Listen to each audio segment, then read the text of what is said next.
Start the broadcasting. Always start the broadcasting. Ah, go and do, Aaron. Go and jump. Go do jump. Work, produce GDP, pay taxes, go to bed, do it all over again. Even though you have the best job in the world, how are you all doing? None of you that are listening. This is the Clarey podcast. We are going to be doing the Clarey podcast live over the live stream because the YouTubes allows it until the YouTubes decides not. What the YouTubes giveth, the YouTubes can taketh away, saith the Lord. Turn thy other cheek, non-leftist communist person on the interwebs. Oh, we shall take away your rights to YouTube, which the day is coming.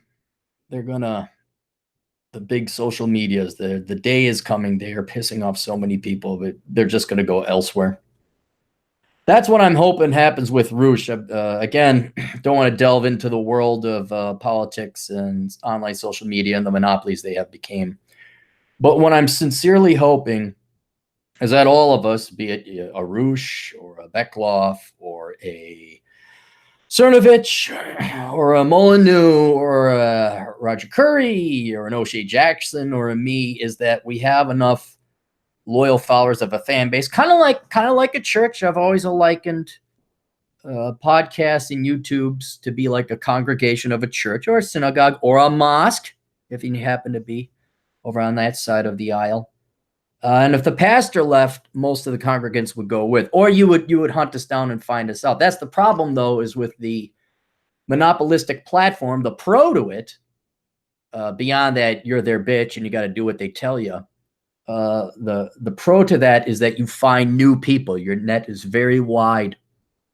But if they, and I'm not sure if I really believe in throttling or if they, they don't promote you on other people's channels, which could be happening, then that brings apart the question. Well, if you're going to throttle and you're not going to help us advertise to other people, then we might quite literally as well take our toys and go home. But, yeah, so the Clarey podcast. Holy shit, 29 people. 29 people already. You guys go and like the video, even though I've said nothing of value. I've really contributed nothing of value out there. It is the Clarey podcast. I am back from a vacation, an unintended vacation. The last podcast I did, I was walking back from the Emergency Crisis Center at Las Vegas, and all is well in the Vegas. All is well in the Southern Command now, because I went there. You need to send a man to get shit done. I don't mean a guy with a penis. You have to send a person to the front lines to make sure shit gets done. And I am that man, and I went to the front lines. And we defeated the floodings of the waters. We defeated the scorpions. Scorpions try to come back. Oh, those scorpions try to come back, man. They say, hey, when Clarey's away, the scorpions will play. Actually, they didn't. I came back and there was none. So I was kind of proud. Like a month, there was no scorpions. I'm like, dang, I did it. I did well. And I don't know if I told this on the previous podcast, I'm going to tell it again because it's kind of funny. So I laid down another barrier. You're supposed to spray for scorpions once a month, and you lay down the boric acid. So I did that again. And even though upon returning to the Las Vegas Southern Command compound, and there was no scorpions, then that very next day, then I see scorpions. And I'm like, I'm wondering. So I called up a exterminator, not the Terminator, not Arnold. And I want to know, okay, have I done everything I needed to do? Like, are there going to be like ants or bugs or spiders? They're in everybody's house. They're all over. Is it just that they're there? They've always been there, and there's no way I'm going to get rid of them permanently. So I called an exterminator, and I talked to this nice young lady. Oh, I don't know. Maybe she was old as hell. I don't know. She sounded young. And I said, hey, I got a question. I've done this. I've done that. I've done the psychic, which is a spray. I've done the boric acid. I've caulked. I've caulked inside and outside. I've used cedar oil. And I go out and there wasn't any, but then I laid down another barrage of chemical weaponry. And then I see them again. I say, is that because I'm disturbing their habitat? And then they move. And then the second question is, am I ever going to get rid of them completely? Or is it just like spiders and bugs, they're always there. And she says, yes, they're always there. Even at the great Matt Baldoni's house, they're everywhere. It's just you guys don't see them. You guys are not proactive on the battle against the scorpions. They're like illegal immigrants. You just let them perk in your backyard. You kind of ignore, yeah, they're there. They're there. And she says, yeah, they're always there. You're never going to get rid of them. It's their habitat, just like, spiders or bugs. Be vigilant. Even when you're not vigilant, it's rare you get stung. But what you're doing, going out at night, killing them all, which gives me something to do. I'm bored at night. There's nobody's there. I'm all alone at the southern compound. Showronery. I get to look forward to killing the scorpions. And as long as you do that, you've done as much as you possibly can. But no, and yes, when you lay down new chemicals, they've moved to adjust to the earlier chemicals, and now you've disturbed them again, and they're going to migrate a little bit. Sometimes up on the house, maybe even into the house. So you got to be really careful how you spray.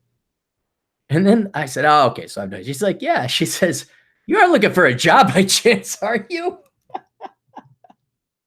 I say, "No, not particularly, but thank you." And she was half joking. She was kind of, there was an element of serious tone in her voice. And I could become a professional scorpion exterminator. I've learned all. I'm an expert on scorpions now.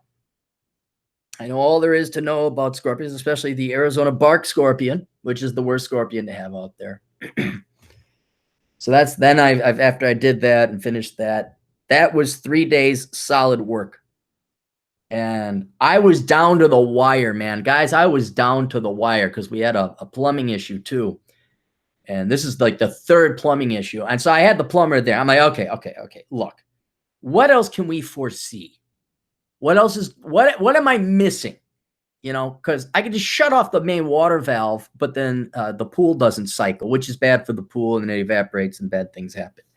So that's got to be run. I say, what can I do now? Let's think about before there's any more bursts or leaks or farts, whatever this plumbing system does. So we went through the whole thing. And he says, okay, it looks pretty good now. About the only thing he says that could go at any time was the connectors, these tubes, not wires, but the hoses to the laundry washer. And you guys know that thing. It's got the hot and cold valves and all that, and it hooks up to the laundry washer. And this is the last day that I'm down in, and I had to get back because I had to go to South Dakota the very next day. And I had been going balls to the walls. I'm tired. I'm frustrated. I'm pissed off. I'm high stressed. And I'm like, okay, so this could go any day. Can't shut off the water main though because of the fucking pool. Damn it. I'm like, I got to fix this now. So I go out to a plumbing store, I think it was called Ferguson Plumbing. Like this store is all about plumbing. What's it about? They're about plumbing. Thus, Ferguson Plumbing, probably owned by a guy named Ferguson, might be dead, but whatever. They carried on the name. So I'm going to a plumbing store. Like kind of I go to an ice cream store. Guess what I expect to find there? Ice cream. Go to a puppy mill, dead or half-dead puppies. There's kind of an indication in the name of the title of the company you're going to, what its specialty is. So I'm driving across, and Vegas traffic is bad at rush hour. We'll just leave it at that. And so I go in, and I took apart, shut off the water main. I took off these old things. I got steel braided hoses. I got that, and then I went back, and then I'm taking off the valves, and I stripped one of the valves. I'm like, fuck. And this happens. And for any of you who are real men and actually do your own repairs, your own home repairs, your own car repairs, your own computer, there's like this 30% chance you're going to fuck it up and make it worse. Well, old Capmeister did that. The old Cappy, he did that. So I'm over there. I'm like, oh, that's not good. And I look, sure enough, I stress. And I got to go back to the plumbing store, Ferguson Plumbing.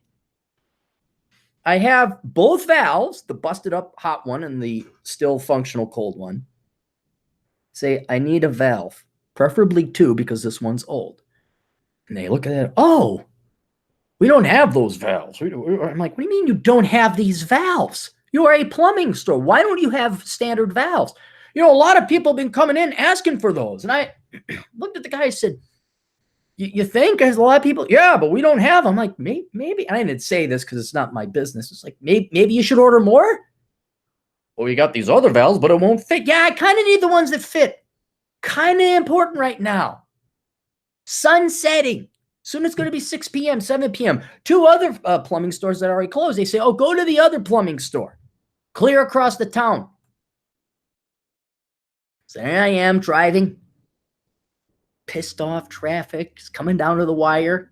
This is the problem. This is the problem. I'm going to warn you people out there. When you are on that right side of the Belle distribution curve and you try to operate at speed X, this gets into the flash paradox, the flash. Becklove was talking about this, how the Flash, one of the most painful things the Flash has to deal with is how everybody's so slow. See, everybody thinks the Flash, he's too fast. What if it's the other way around? What if you guys are all too slow? Many of you which probably experience this on the interstate. Why is everybody so slow? You're the one who's right. Everybody else is wrong. And you're right. So if you try to accomplish a lot of things, you actually try to make the most of your 24 hours in a day. Don't expect the rest of society to be operating at that level. Expect them to be in Tardsville, okay? That's Tardsville. Big population, 7.3 billion. Non-Tardsville, the 500,000 of us or so that have our shit together. So they're going to shut down because why would you have a plumbing emergency at 8 p.m.? Why would you stay open? So I go to 2 other plumbing stores. You know, a lot of people have been asking about those valves. We don't have any. I don't know why people are asking for them so much. I think maybe because they're breaking and it's time for them to be repaired and replaced. So the plumbing stores don't have the valve that I need. My last shot is this. I got one good working valve. I'm going to put that on the cold valve. And I'm going to cap. See, I'm smart enough. I'm going to cap the hot valve. See, that way I could turn on the water because the valve's busted. It needs to be capped off. So I go, I say, hey, do you have a cap for this then? He said, oh, yeah. I say, no, not a threat. I need a cap, something that would stop. Oh, okay. You know, these are professional plumber types. He gives me that. I'm like, okay, at least, you know, the guy would be able to do cold laundry. At least he'll be able to do cold laundry. At least be doing some laundry. So I got like the crisis more or less fixed. I say, you know what? I got one less shot. Let's go to the Homey Depot. Go to the Homey Depot, and there's Fred. Fred is an old man. Fred is shy of 60, like that wise older man, you know, like very much a dad. He was very much, there's dad. And he's very wise. He knows how to fix things. Almost Mike Rowish, a little bit of Mike Rowish there. Like this guy knows his stuff. So I show him the valve. I say, you don't happen to have valves like this? He says, yeah, you know, a lot. I say, a lot of people are coming in looking for this valve, right? You're like, yeah, they are. I'm like, yeah, I've heard. I say, do you happen to have a valve like this? He's like, no, we don't. I'm like, shit. All right. So it's going to be cold laundry. At least the place isn't flooding. At least we can keep the water on. He says, but I can make you one. And I look at him like, you can make a valve like this? And it's a one-piece valve. I'm like, what, you got a smelting plant? You have like a mold you could pour molten steel into and make it? He's like, yeah, I gotta come on over here. And you know what it was? All Fred did, this is why I envy guys who are tradesmen and carpenters and plumbers, because to us untrained, non-tradesman type dipshits who go on YouTube and we're proud if we can, you know, replace brake pads, or if we can, you know, we can wire a light correctly and not set the house on fire. You know, we're giving ourselves pats on the backs and gold stars up on our mom's refrigerator. These guys, they just see it. They just see it. They're like, oh yeah, it is. So he goes to the other plumbing aisle and he grabs what is basically an exterior spigot to an external hose. You know, like you got you hook your hose up to this thing that goes outdoors. It's on the side of the house. Then he takes another of the same thread, threads it in, just a dual thread thing. He says, there you go. This should thread right in. You turn that on and off for the hot. I looked at him, I'm like, it's like $3. Fuck! Why did I see Fred first?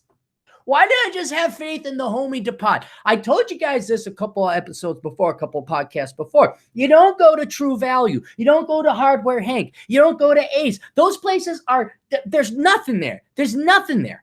They're like Target. Target got rid of everything. Now it's just a place that chicks go to shop. And now I hate to say it, True Value Hardware, Ace Hardware, and Hardware Hank, it's just kind of like, do you need a rake? Oh, yeah, I think we have some of those. Oh, but you need like you need a ripcord for a small. No, we don't do small engines anymore. Oh no, we don't do plumbing anymore.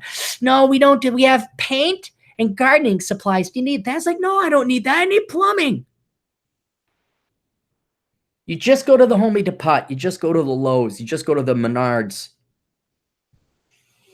And so, the problem was Home Depot was way closer than any of these plumbing quote stores I went to. You just go there. You just go there.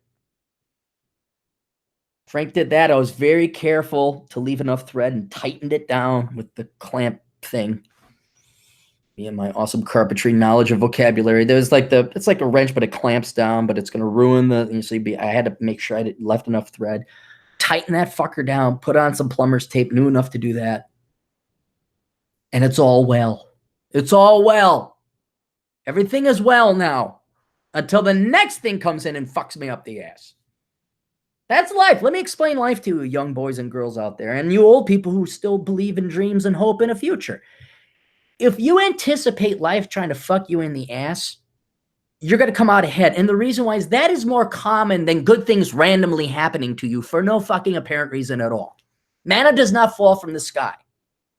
And especially if you're poor, especially if you're on the ropes, especially behind the 8 ball, which many of you are born into, an insurance investment approach, not like a hope in the future, invest in stocks and bonds and housing, and it'll just go up and on into the future. But an insurance, like, yeah, I should probably, your money is better invested in taking your old piece of shit car and going to the mechanic and having them do a good thorough once over and spending $2,000 on fixing everything there, because that's going to save you more than $2,000 down the road. It pays to have the plumber come in and do a preventative maintenance check. It pays because you are going to save yourself crises and problems in the future. Now, when you have everything paid off and you got a modicum of money, and okay, maybe then you can invest in hope in some kind of stock or bond or a house or rental property. But while you are poor, while you have crappy cars, while you have crappy things, I could almost guarantee you it's a better investment to like, well, maybe I should get, flood insurance. Maybe I should spring a couple little extra bucks to make sure that my house is covered under these other circumstances. Maybe if the temperatures drop below, 20 below zero and my pipes burst, maybe I better call up my insurance company and make sure that if the basement gets flooded because of that, I'm covered. And it's worth the extra $5 a month to pay. And here's a high rate of return. Maybe I should wear a condom, just with spermicide inside. Just a little advice from the old captain. So then I hike in the morning, did my podcast, hike to the bus, take the bus, get to McCarran, fly back. And what I'm trying to do is that you guys all correctly bust my balls for being in Minnesota. And the old captain is here to tell you that I will be selling my house. I'm in no rush to sell my house because that's the benefit of having it paid off, of having rental property. It generates income, so I don't have to be a beggar. I can be a chooser. But I'm going to inevitably be putting my house up for sale. And now I got to figure out what to do with the proceeds. So the strategic planning, I'm like, okay, we will buy a small condo as close as possible to the GF's work, as close as possible. Because you guys know how much I hate commuting, and I'm not the one commuting. This is the GF. And so we're in the market for condo shopping. Now, I've been doing this for 3 months. Put in 2 offers on 2 condos. Cheap, affordable. Because it's a condo. They're not that expensive. And heck, I did some quick back of napkin math, and I think the gas savings alone would have covered a good 60% of the mortgage. And put offers like, I'm going to simplify the life, really simple. And I'm getting sick of the WBL. I'm so sick. I mean, I know it's a great town. There's lots of bars and restaurants up here, but it's just after a while, you're just like, okay, I don't think a man could stay in a place more than a decade. You just get restless unless you got kids or something like that. So I'm going to save a lot of time on the commuting. And one, we were too late. So they already signed a purchase agreement with somebody else. And the other one, they had multiple offers at full price. And they asked for additional, okay, what's your highest bid? And so I went up another 10 grand because I'm like, after a month, finding a job is part-time. Don't know if you noticed, but the posts on the deeper thought pieces have been a little bit sparse. Original Clarey videos are practically non-existent because this is the maintenance and the background stuff. This is where the sausage is being made. You guys just don't see this.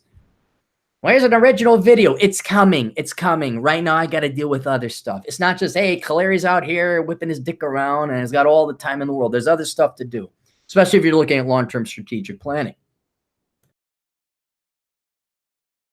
So I offered $10,000 more because I'm like, my time is not worth this. I want to get preferably moved in before the snow starts falling, which can happen early here in Minnesota. And I said, let's not do $10,000. I say, hey, let's do $10,050 in case that son of a, because everyone wants to round up. They might offer $10,000. I'm gonna offer $10,050. Turns out that guy had a cash offer. Apparently, I did not have a cash offer.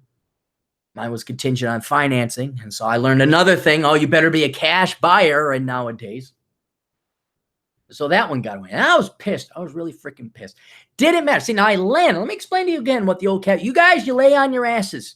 Lay on your asses. Sit on your asses. Oh, hey, mine. Let me show you the hustle. The Glendon Cameron-esque hustle. Look up Glendon Cameron if you haven't. Hustler's Kung Fu. Glendon be proud of me. I should probably send this to Glendon. Say, hey, I'm promoting you, but I want you to pat me on my head. So you did a good, Aaron. You had a lot of hustle, Aaron. And I did. Because after 72 hours of busting my ass at the Southern Command, I fly in, and that very day, GF picks me up. You want to go home? Nope, we're looking at condos. We go look for other condos. We find the perfect condo. Not too far. It's 7 minutes away from the GF's place of employment. Nice layout. High voltage ceiling. Oh, shit, this would be the nicest place I've lived in. Because I'm still living in a basement, essentially. I have a duplex. I don't have my own house to myself. I rent it out, the upstairs. And so I'm thinking like, oh, this is it. This is it. So we put the offer in, everything in. And the very next day, we have to hop on the bike and head out to South Dakota because the GF had taken off vacation time. It's like, okay, we got to make this count. Sure enough, in the morning, starts raining. We didn't beat the rain. Got to wait for the rain to go through before I can head out. Rain is down south, but we could take a straight shot west. If we go on Highway 212, Atham looked this up. You go drop down to Twin Cities, shoot west on 394. You could drop, I'm sorry, not 394, 494. Hook up to 212, and 212, if you didn't know, runs all the way out to Yellowstone National Park, but is an alternative to get to the Black Hills. We could avoid the rain. We're packing, getting all the gear up, putting up, jamming stuff in, making sure everything fits, making it waterproof, making sure the laptop doesn't get wet, making sure the electronics doesn't get, making sure the camcorder doesn't get wet. Hit the boom out by about 10:30. Now the problem is there are deer and critters out in South Dakota, and if you start getting to South Dakota at dusk or night, you might hit one of them. So I can't rest. There's no rest. None. You got to make it all the way out there. And it's 9 hours the way we were going, but that's if you go straight through. Motorcycle doesn't have that much range, not to mention I can't be on a bike for 3 hours straight, and a bike wouldn't last 3 hours. So you got to fill up. It's only a 4-gallon tank. So every 100, 120 miles, I got to fill up. So that adds at least an hour of time filling up gas. And just hauling. And normally you take a break. Ask any motorcycle rider. Maybe some of you in the comments section know motorcycle riding. We made it there in under 10 hours. And that's going the 9-hour route without stopping if you were to have a big enough tank to do that. Sides hurting, both front and back. We finally pull in. sun was setting by the time we got in. It's still a little bit dangerous, but we made it. And then I had a nice vacation. And it wasn't even really a vacation. I was going to go out there to look for property, but I was so physically taxed and beleaguered. For the first time in a long time, I just sat and watched TV for about 2 days. Oh, I go to my second favorite cigar lounge in Rapid City. A buddy of mine let us stay for free as long as we watched her dog. It was awesome. Got to watch Jarvis, the Wonder Dog. You guys probably saw him on some of the videos. He's a French bulldog. Cool dog. Established a rapport with him. And he was kind of my buddy. We'd go for walks. He'd poop.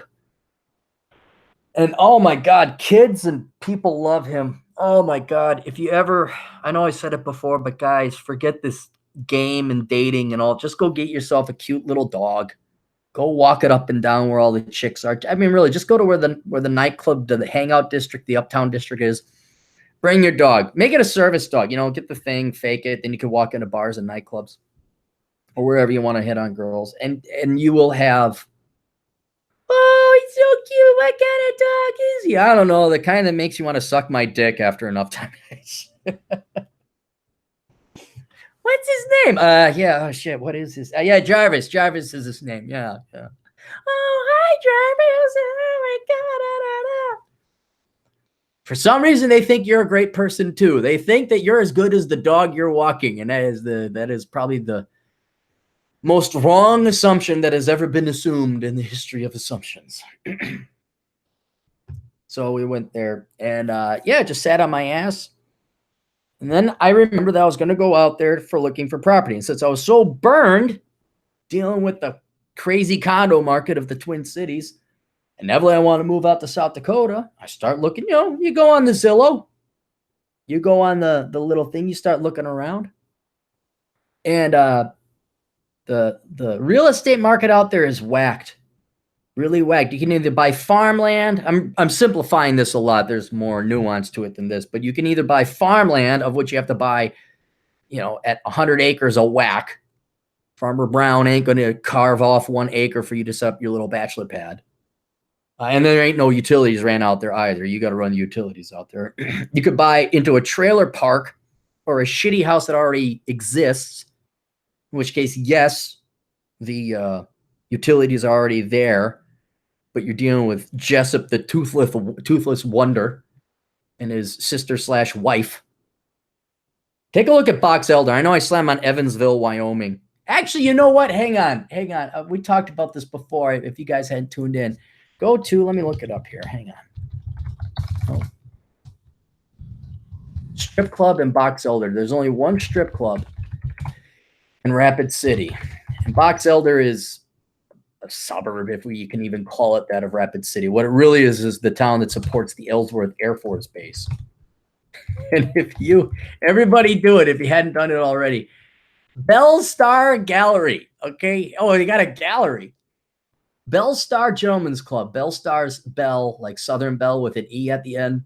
And Starr's got 2 R's. And if you pull it up on Google, the immediate picture you see is this very overweight, tattooed, disgusting looking woman. And you're thinking like, oh, that's who's on your front page. That's it. So here's the gallery. Let's look at the gallery. Okay, that gal is not the stripper. Yep, tattoo. God almighty, how old is this girl? God, Jesus, there's the other one. Okay, all right. Waiting for the other one to load. And then there's an old man DJ there. This is scary. What's the next one look like? Oh my God, Jesus Christ. This is horrible.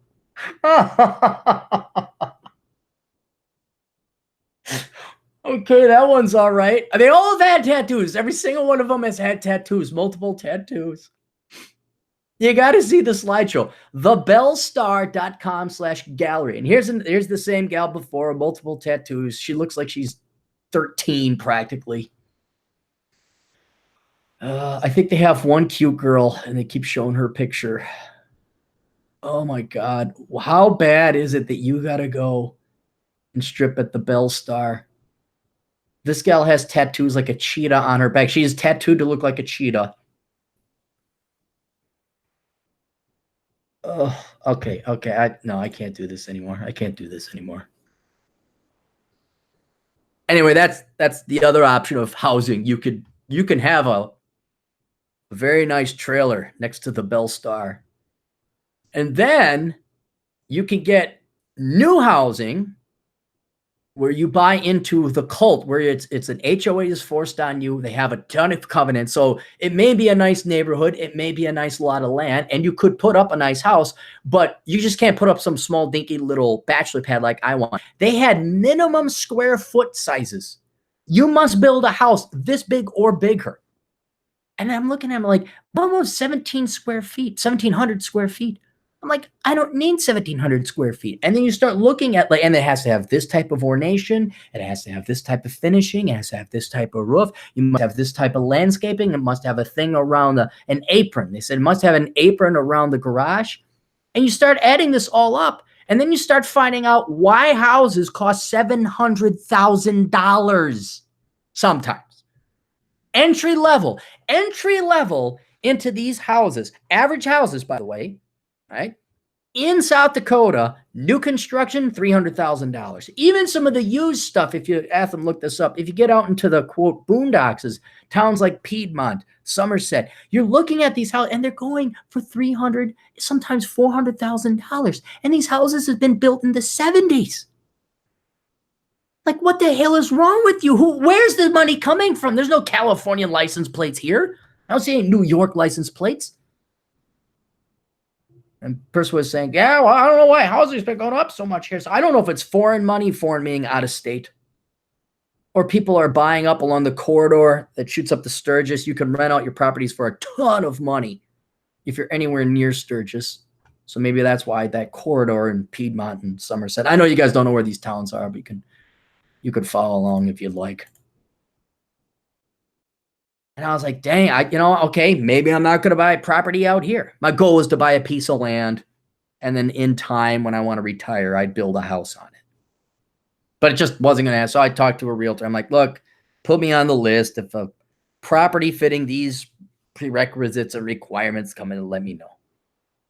So I chumma out to, I met a fan. Good old Hadrian. The Black Calamity Jane, as I like to call her. Black woman, lives in Wyoming. One of the three. And she loves her guns, and she shoots, and she's the Black Calamity Jane. She's a cool gal. So we talked. We had dinner up in Spearfish, or lunch rather. I'm on my way back down. I'm going to hike Elk Creek on the map. Had a nice, wonderful hike. Just listening to my podcast. Didn't pay attention to politics at all. Not at all. Not one. Oh. You need to do two things with a vacation, of which I failed one of them at. One, you need to relax. You cannot listen. You cannot, I had to do a lot of asshole consulting. I don't know why. I had an almost record week. So many requests came in. So I couldn't truly relax. But I did what I could otherwise. I wouldn't pay attention to politics. I didn't write. All I did was throw up pictures over on the blog. You guys saw that. Put it on the other social media. Stayed off of social media otherwise. And then the other thing is you have to have no guilt. No guilt you weren't getting the work done. No guilt because you need to enjoy. You need to totally unplug. What was really great is, gosh, almost 80% of the area I had no reception, so I wasn't getting any dings or notifications on social media. I deleted Facebook from my phone. I deleted Twitter from my phone. I only kept Instagram to throw pictures up. And I ate like a freaking pig. And cholesterol be damned. I ate like a freaking pig. I went to Sonic, had double bacon cheeseburgers for breakfast 3 times. 3 times. One time, I went to an ice cream store, and I got an ice cream sundae with mint and Oreo crumblings. And that wasn't enough. Then I went right back to Sonic. I got myself a small strawberry shake. That was wonderful. I ate, I went to this restaurant place called the Millstone, had an omelet, meat lover's omelet. Cholesterol, eggs, bad. Sodium, bad. And this is the fun. I'm going to write a book called The Clarey Desert Diet, because technically South Dakota is, semi-arid, semi-desert. So in South Dakota, not South Dakota, and in Vegas, I was also eating like a pig. Like I needed a break. There had to be a pressure valve release somewhere. I'm like, I'm going to eat everything I want. So basically, the past 2 weeks, I've been eating like a pig. But the other thing is that I'm out west. So I'm golfing and hiking and motorcycling around. Motorcycling, by the way, you do spend a lot of calories of energy riding a bike, especially if you're running for 10 hours straight. So I ate whatever I wanted, whenever I wanted, didn't care. Sometimes, inevitably, what's weird is if you eat for shit, inevitably, like, you start craving vegetables. You're like, God dang, I really want, and I did. I had like a couple salads. Like, I need some carrots or something, man. I need like a tomato or something. So I'm at the gym because I have a membership, national chain. You can go in wherever. And they got a scale. They got one of the real scales with the slidey things, not digital. So I weigh myself. This is 2 days before I go back home. I gained 3 pounds. So I call up the GF. I'm like, hey, babe. She's like, yeah. I said, guess how much weight I've gained? I don't know, 6, 7 pounds. I'm like, 3. She's like, you asshole. Yeah, she doesn't curse. She rarely curses. She's like, you asshole. Shoot, that could be variance. That could just be a rounding error. That's the benefit, man. You go out west, you got mountains to climb. Oh, I did a lot of hiking. Dirty Hair came out, did a lot of hiking. Go west, young man, go west. Wasn't Rollo Tomasi. It was Dennis Mangan. Roguefitness.net. Let me double check that. Let's just make sure.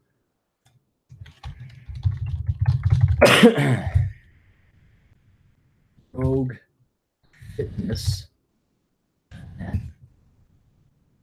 Well, that's roguefitness.com. Rogue Health. Well, if you type in Dennis, that might tell you where it is. RogueHealthAndFitness.com. He's a big advocate of living in high altitudes, because a lot of studies show that if you live in high altitudes, your health and longevity increases. And it's true, because if you're out there and you're hiking around, you're running around, scrambling, hiking, climbing, you can eat like a pig.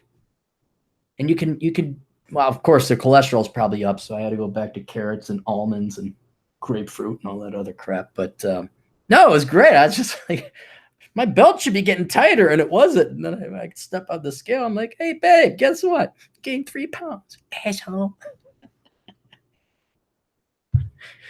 That's why everybody in Colorado is in shape and maybe sexy. I know the women are all au natural. If they maybe did their hair up and pulled the burrs out of their hair and shaved their hoo-ha, maybe they'd be pretty. They could have the potential to be pretty. But obesity is not a big problem out there in Colorado. So I was heading back. What did I have? I had chicken Alfredo with white sauce pizza with Haja. Just horrible. Cream, cheese. Chicken was about the only thing healthy. I even ate the bread. You know, the Italians that come out, hey, here's some bread. We're going to give you some bread anyway. And it's this crusty bread where it's soft on it. I ate half of that thing. Put a bunch of butter up on the top of it. I'm like, okay, I'm going to go and listen to some podcasts and hike to Elk Creek. Beautiful hike. Nice hike. Wasn't able to get too far because I had to come back and do the older brother podcast. I didn't want to be too late. So I get back to the bike, and also my phone starts to ding because I got reception again. It's my realtor. She says, check out this property. I'm not going to say where the property is because the GF knows I put an offer on a property. She doesn't know where it is. And she's a typical woman. They think they're in control. They think they're the ones in command. And in most cases, they're right because you guys let them. And this isn't malicious or anything or controlling. It's just the natural state of women. They think they have a say in these things. And it's like, my money, my house, my choice. Well, you didn't buy a bad place. I'm like, yes, I bought a very bad place. I said, I bought a trailer park or a trailer in a crevice of rocks. All you can see is rocks around us. You can reach out and touch the rocks. That's it. You can't see anything else. There's no sun. There's no water. There's no trees. We have a tetanus, rusty, moldy trailer. I put an offer out by Box Elder by that strip club. And she kind of looks at me because she knows I'm lying. But my realtor says, hey, check out this property. And I'm like, okay. And it's on the way back. So I go up. I'm like, holy shit. This has potential. This has potential. So we do the thing. And this is, again, a repeat of Las Vegas. I got to leave the next day. I got to leave early in the morning because when you go east, you lose an hour between Mountain Time and Central Time. And the last leg, not to bore you guys with so much geography, but the last leg of the trip from Mankato, Atham looked this up, to the Twin Cities, you're following the Mississippi River in a valley, essentially. A wooded, forested valley. And that's not good at 6:30 or 7 p.m. Why?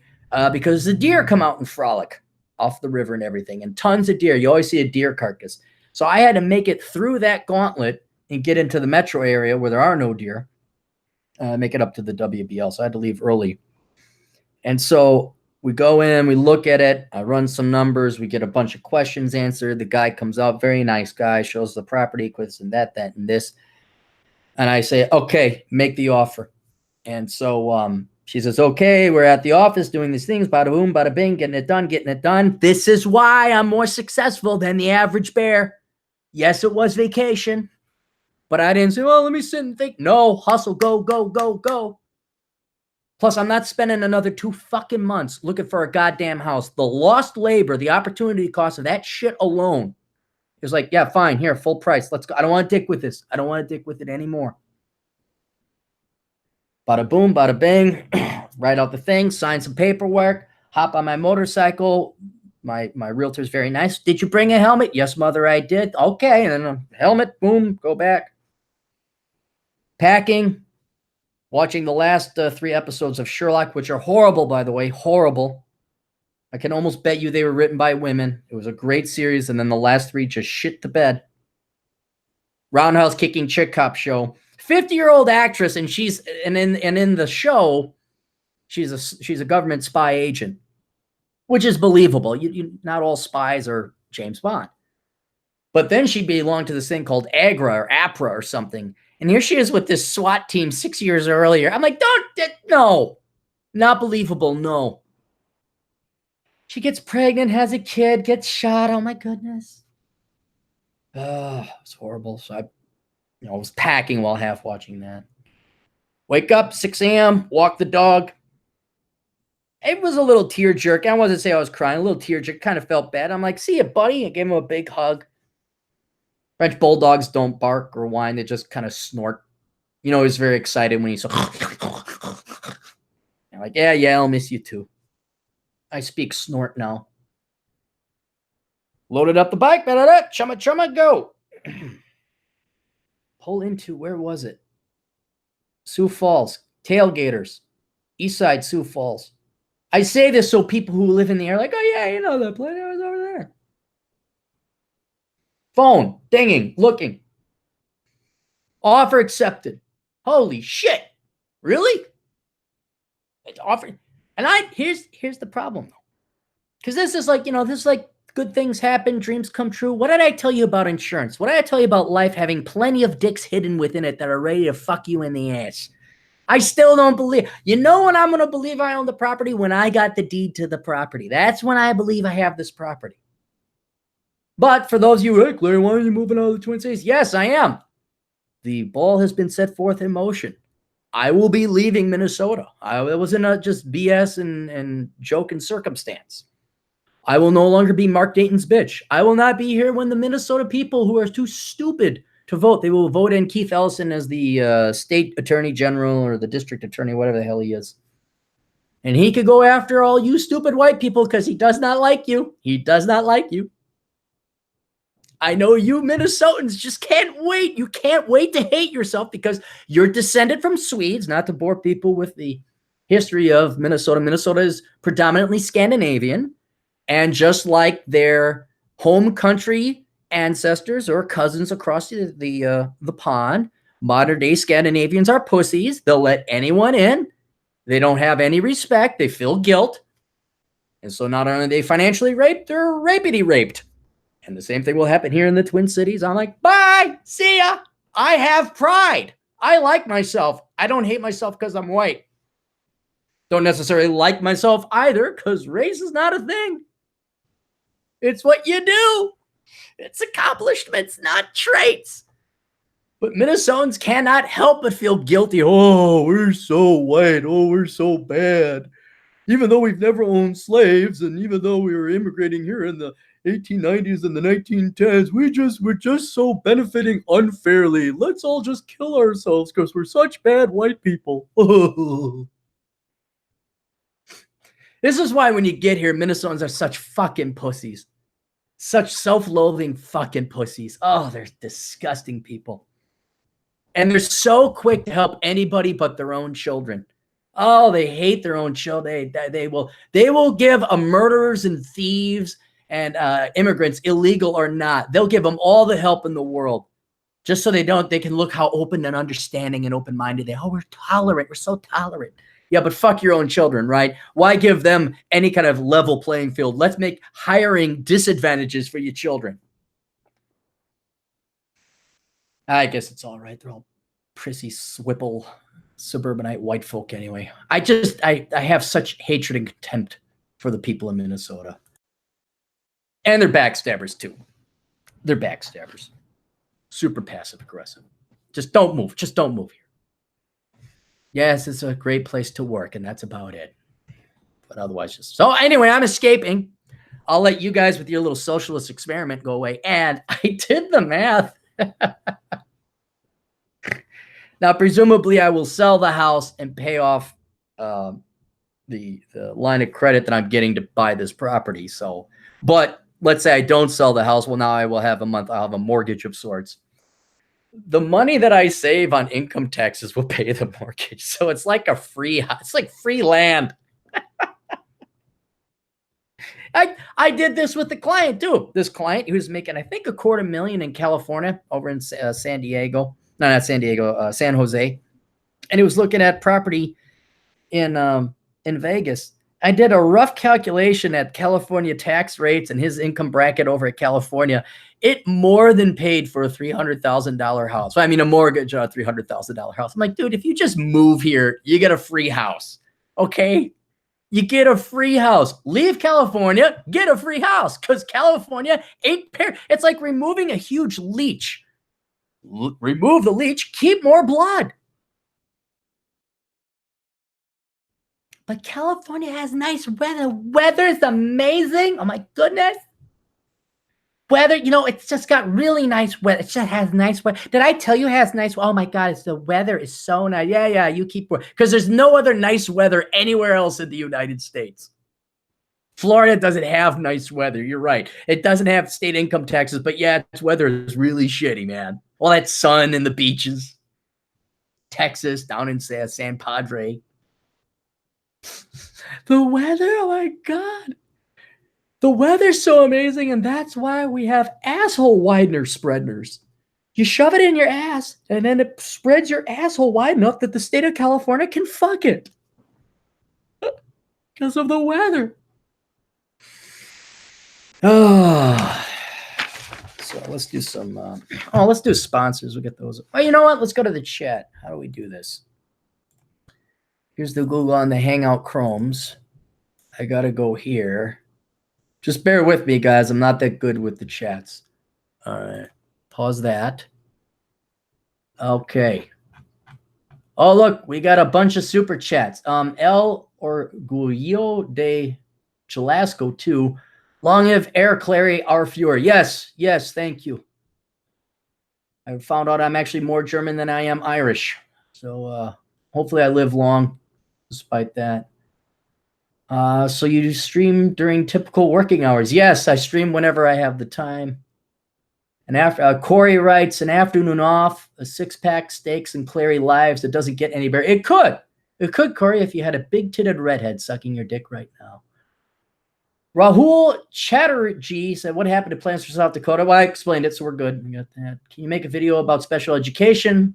It says Venom 0086. Yes, if you pay me.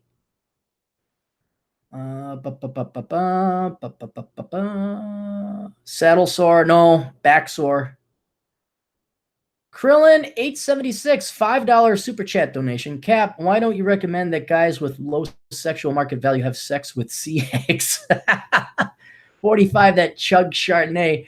Look, guys, if you have that low of a sexual market value, you guys should probably all guess what the captain's going to recommend. It's cheaper for you to fly to Vegas and buy a hooker.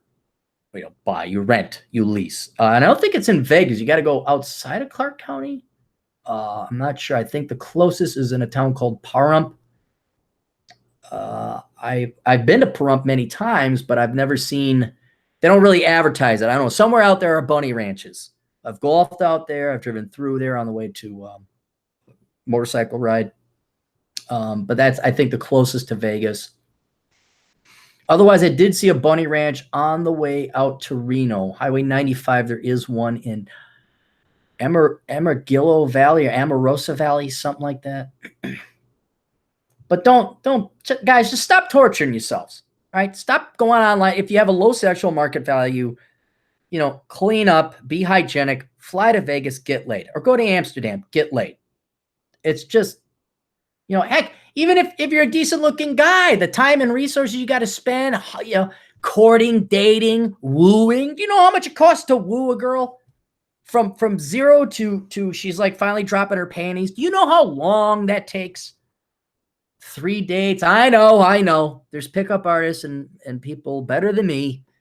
Well, you see, Clary, you got to do the triple widget Lindy Cadu, and that was patented by Slicky Slickdick, and he came up with it, and if you just nag it, no. Okay, guys, it's about 2 to 3 dates for us mere mortals, and money, and I know girls will go Dutch, and some will, and God bless them. Then you got to talk to them. And I didn't realize how painful this was until I got a little bit older. I started listening to what they were saying instead of me trying to woo and just thinking about the sex. I was like, oh, this is typically painful. And then it got to be the right time. And I don't know. No. Fly to Vegas for $200 round trip. Rent a car for $100 for 3 days. Get a prostitute for $200. I guarantee you, if you prorate your labor and time, that's going to take you to date a girl to the point you will willingly drop her panties. It's going to be cheaper to do that and less of a headache. A lot less of a headache. I think you can fly into Reno. I was talking to a guy. I'm not going to say where it was in South Dakota. And he was from the Reno area. And before he met his wife, he was he'd go to the brothels out in Carson City or Silver City, one of Virginia, something like that out there. And she was appalled. She's like, oh my God. He says, woman, I don't care. I go out. I have fun. They're happy to see me. I'm happy to see them. It's done. It's over. I go away. And then he says, the next time I see them, they're happy to see me again. There's no question like, well, why are you doing this? Or what are you doing that? And neg, and peck. So they're like dogs. They're happy when you're there. They're happy when they're just happy to see you. I have no moral qualms with prostitution. Be you the John or you be the prostitute. None. Because it's all prostitution anyway. Until women start buying guys diamond rings or whatever the equivalent. I don't think guys want diamond rings. The guy drops, 3 months salary, whatever fucking bullshit that is. And then the woman goes, I got you this little band.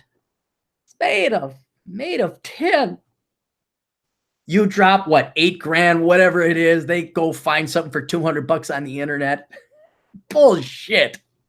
Don't tell me it's not. And then your girls divorced the guy. And then I had one guy, he did the calculation after she took him for practically everything. He could have gotten a $1,000 whore once a week for 3 years and still would have came out ahead. Do not tell me it's not all prostitution. Oh, hang on. I better be recording. I'm on it. Good. Sometimes the microphone goes off. Get back to the super chats. Here we are. I'm really curious how much money you make off your online presence. Well, the total thing is only about 35,000. It goes up and down. It's going to go down a little bit because I got rid of those Ed to Go stuff. Those classes aren't anymore, but they weren't paying all that much anyway. But without the mortgage, it's a net wash. I mean, if anything, I save a little bit money on taxes.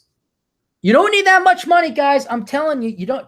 Now, pay attention to the old Capmeister. Does Cappy ever pay for his own lodging? No. Do I drive trucks or cars? No, I drive a motorcycle, dirt cheap.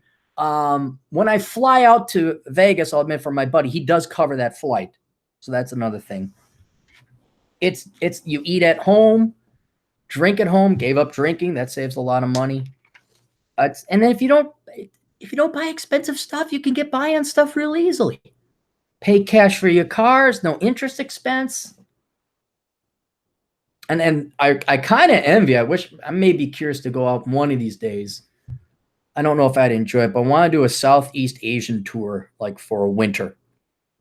Because, man, if you make 30, 40 grand down there, I'd just like to meet those guys. Like, hey, what's it like? You know, like, oh, yeah, it's this. Had a client that kind of got me really interested in it. As much as Clarey hates California, I did enjoy my time in San Francisco. I'll give it more time. I was there in November of 2016 when Trump won. The price of salt crashed the day after. Clarey, what's your thoughts on Idaho? Good place to live. Sparse, very sparse. I was in Boise. I would almost say you got to be a hermit to live in Idaho. But yeah, I was northern Idaho. The Panhandle's nice. Coeur d'Alene is nice, but a little pricey. Let's go. We had another super chat. I'm going to skip over all the other questions, guys. Sorry, if you want your questions answered, you're going to have to pay a super chat because it highlights it. And we got, Atham. Good old Atham. Loyal Atham. Just like Percival. Johnny Wolf, is Idaho a good place to live? Northern side, yes. I was at Boise. I wasn't terribly impressed with it. It's abut the mountains, but it's kind of out in the prairie otherwise. And it was windy and cold. And then Nazam asked, ever visiting Milwaukee? Rarely. I don't really go there that much. If I do, it's en route to Chicago, or maybe a friend gets married. But that's the sad thing. You go to Milwaukee, and it doesn't matter if you're in Minneapolis or Milwaukee. I do have a lot of friends in Milwaukee. Like, hey, I'm going to Milwaukee. You guys are on. Oh, no, it's past our bedtime. Oh, no, the kids are doing that. Oh, no, we've given up on life. And we don't want to live it anymore. We're just going to stay in and watch the last 3 episodes of Sherlock Holmes. All right, I'll do the sponsors. Okay, if you guys want to waste your money, and of course you do, you can donate money to patreon.com/Aaron Clarey. You can also go to my PayPal account, which you can find, make a payment at asshole. Because, the easiest way, go olderbrother.com/donate. You can see the 3 ways you can give me your money. 2 is pissing them away. You don't get anything. The 3rd way, you get something. It's called the Amazon Affiliate Program. This is my recommended way if you want to support my show and make it so that I can continue to not work a real job. Do all your online shopping through that Amazon Affiliate Program. Bookmark my site, the olderbrother.com/donate. Click on the Amazon banner. Takes you there. You're going to buy this stuff anyway. Doesn't cost you anything more, but I get a 6 to 7% cut. So if you get into the habit of buying everything you can online, which is about as cheap as going to Walmart, and it saves you the gas of going to Walmart, you're helping out the show, and it's not costing you a penny. If you still feel charitable and you want to go ahead and throw me some shekels anyway, go right ahead. That's perfectly fine. Academiccomposition.com. If it's college is on now, guys. College is ready to go. If you are a college student and you've realized, wow, I got to write a lot of stupid papers that have nothing to do with my degree, consider hiring out Academic Composition to write your papers for you. Go to academiccomposition.com, and Alex and his crack team of writing staff will write your papers for you. He charges. This is not, don't go millennial on us. Do not, Gen Z, do not become like the millennials and think everything is for free. Look what happens to Venezuela if you think everything's for free. It's a paid service, but it'll allow you to go work up some extra money, and you don't have to write your papers. If you would like to make money, Alex is always hiring writing staff and marketers. Just go to academiccomposition.com, email him. All the emails go to Alex and say, hey, the captain sent me. And then you can either write or market for him. Both jobs are incredibly boring. Do not say the captain didn't warn you, saying, hey, you know, writing feminist Marxist drivel that you don't believe in. And basically the only thing that really can be said about it at its core is we want others people's shit for free. And then you got to extrapolate that into an 8-page paper. Don't say I didn't warn you that that would be boring. But if you want to work from home or work from the internet, you can do that.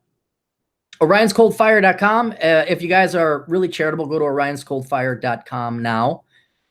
He has a blog where he writes various posts in conservative, libertarian, free market, economic, political, and philosophical thought. But he also has some really cool pictures. He's an adventurer like me. He's got pictures of exact spots where I've stood. I'm like, I've been there, right where you took that picture. I've been there. And alaskachaga.us, if you guys are looking for an alternative to tea, Alaska Chaga, spelled Chaga, you go alaskachaga.us. It's a mushroom, and it has about half the coffee without the nervous, skittish drawbacks. A lot of people prefer tea over coffee if you don't want to drink coffee. But if you can't drink coffee, you want something to substitute it, may I recommend Alaska Chaga. Go to alaskachaga.us. Check that out. xyz.net.au, that is our Australian counterpart, the Australian Red Pill, flagship Red Pill site. For those of you in Oz, you're listening over there, and you didn't know about your very own Red Pill community site, go to XYZ or XYZ, as they call it, .net.au. We got my books, Reconnaissance Man. Everybody should be reading that book if you haven't already.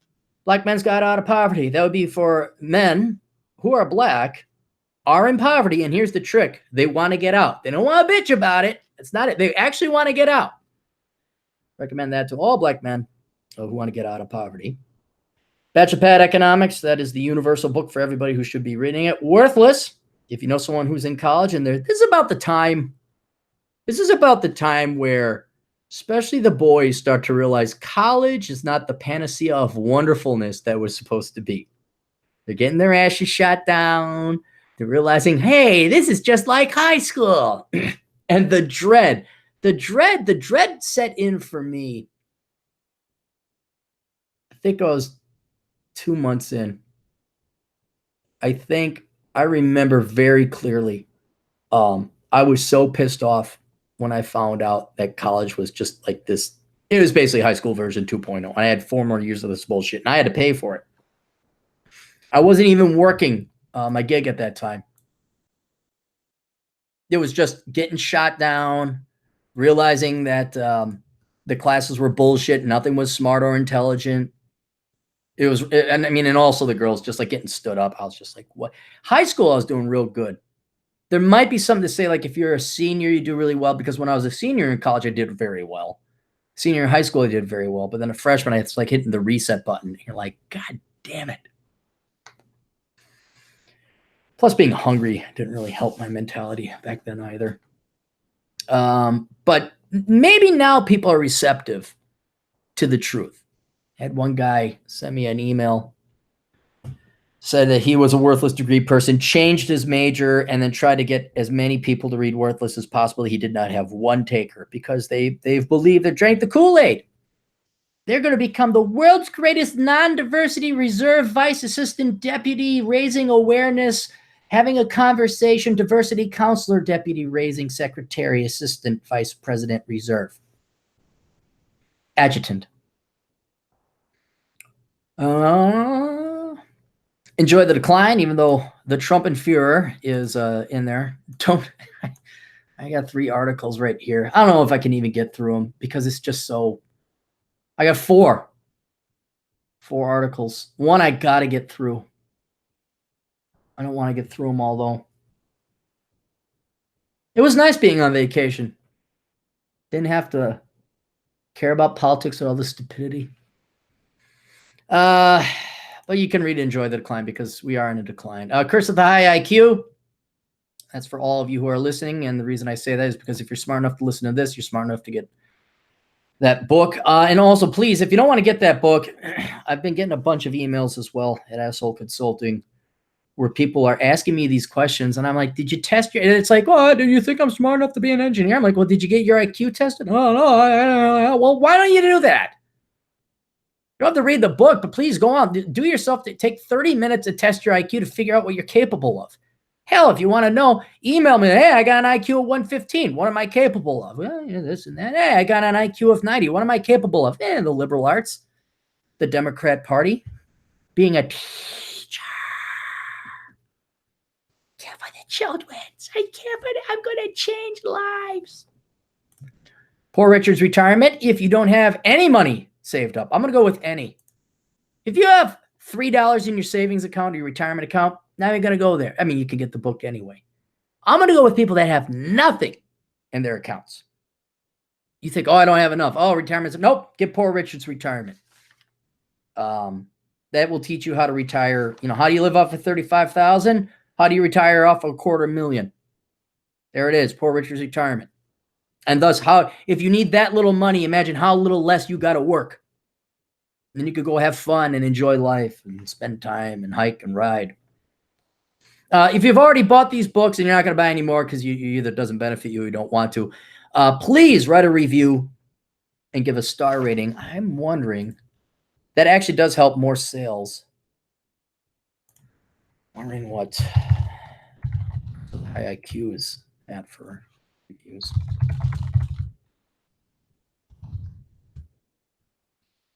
Reviews do we have?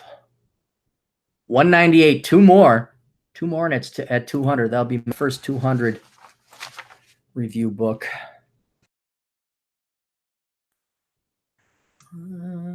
Other people's books, Pushing Rubber Downhill and Run Guts Pull Cones by our good friend Adam Piggott over at his website, pushingrubberdownhill.com. Pushing Rubber Downhill is an absolute must. You guys all know about Asshole Consulting. If my books or my podcasts or my YouTube videos do not help out and you need a question answered to your specific situation, please consider hiring me out to get my specific take on your specific situation.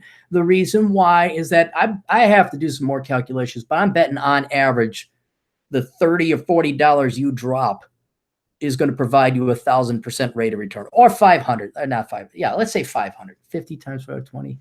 Yeah. I'd be pretty safe to say that. You guys all know if I didn't major in the liberal arts, had I read this book, blah, blah, all of you older people that already gone down the road, you can testify as to just how much time and money reading some of those books will help out, but also the Asshole Consulting. Make sure. I mean, imagine that. Hey, what if I didn't make any mistakes? What would life be if I avoided the big major mistakes? So I ordered fish when I wanted chicken. That's a mistake you can get over. But if you major in women's studies when you should have majored in chemical engineering, just think about how much easier your life would be.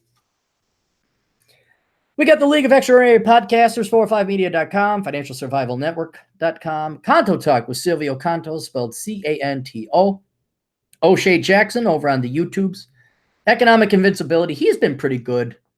I've also been tuning into, and you guys listen to Coach Red Pill or Red Pill Coach, him and his buddy, the Doc. I've been lobbying to get advertisements on his show. He does a nice, good show. Very intellectual. I very much enjoy it. He's not on the League of Extraordinary Podcasters. I did just want to mention him. I don't benefit in any way from it, but if you're looking for a new podcast to tune into, I recommend that one. Jim Fear, 138.blogspot.com. Check him out. TJ Martinell, a real author, a real journalist, not me. You can find him at TJ Martinell, 2 L's, at tjmartinell.com. Small Scale Life, our good friend, I don't want to mention his name. If you want to learn about gardening and survival, and that's real relaxed. For a guy that doesn't smoke pot, he is very relaxed on that podcast. You tune in, it's kind of like listening to NPR. Just, and now we're going to go and talk about this. And now we'll talk about trees. Do you like trees? I like trees. They have leaves. Entrepreneurs in Cars, Rich Cooper. Check him out over on YouTube. He gets some fucked up website. Podcast.com. Podcast.michaelkingswood.com/RSS. Or you can just go non-communist science fiction .com, and he bought the domain name and mirrored it to that site. So go noncommunistsciencefiction.com. The link's there. Safetyphd.com with Dr. David Perodin. And I think that is everyone there.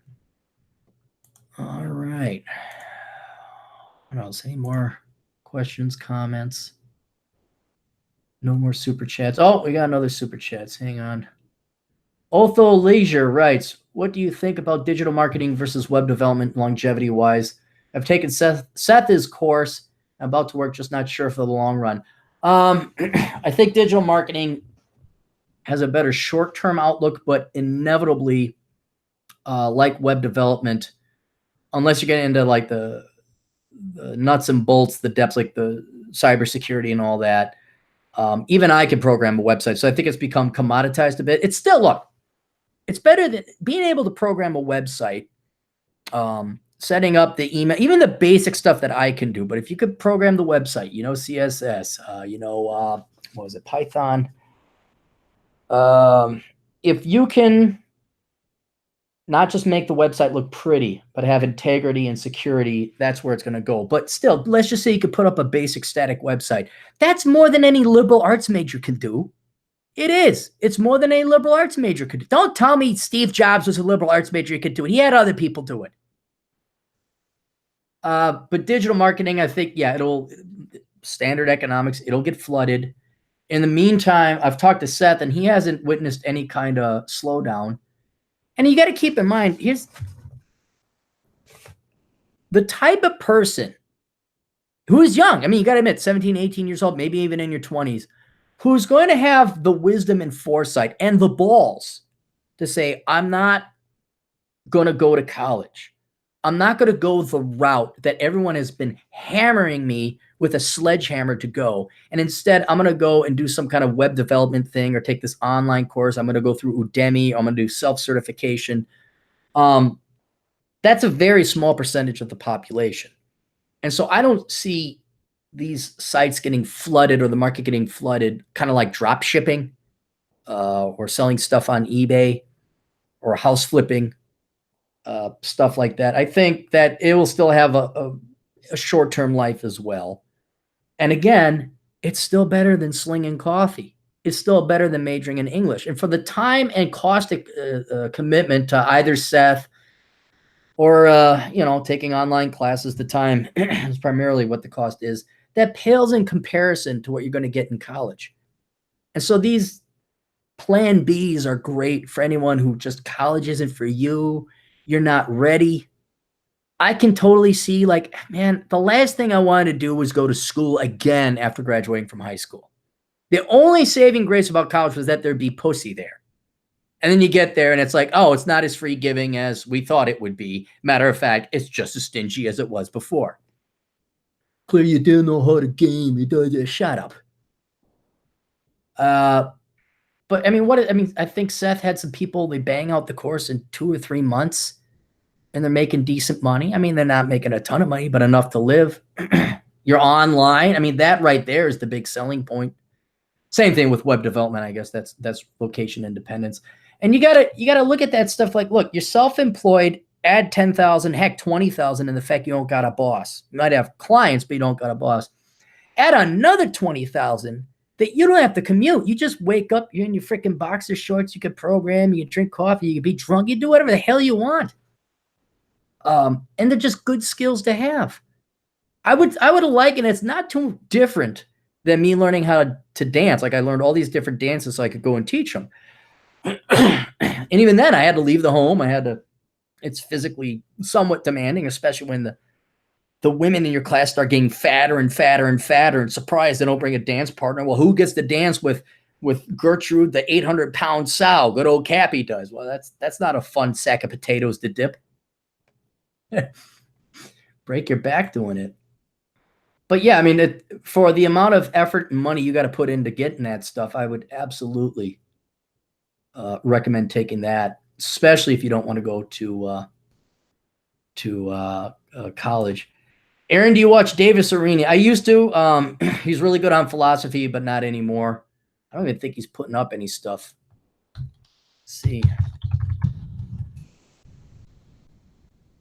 I listen to John Steele, but he doesn't put up stuff. Let's get again back to the hustle, guys. Get back to the hustle. That's why people say, hey, can you link to my blog? Can you link to my podcast? And I go over there. There's 3 entries. And I go to the podcast. There's 2 entries. I'm like, yeah, when you do it for a year straight, not missing 1 week or 2 weeks, then I'll go over there.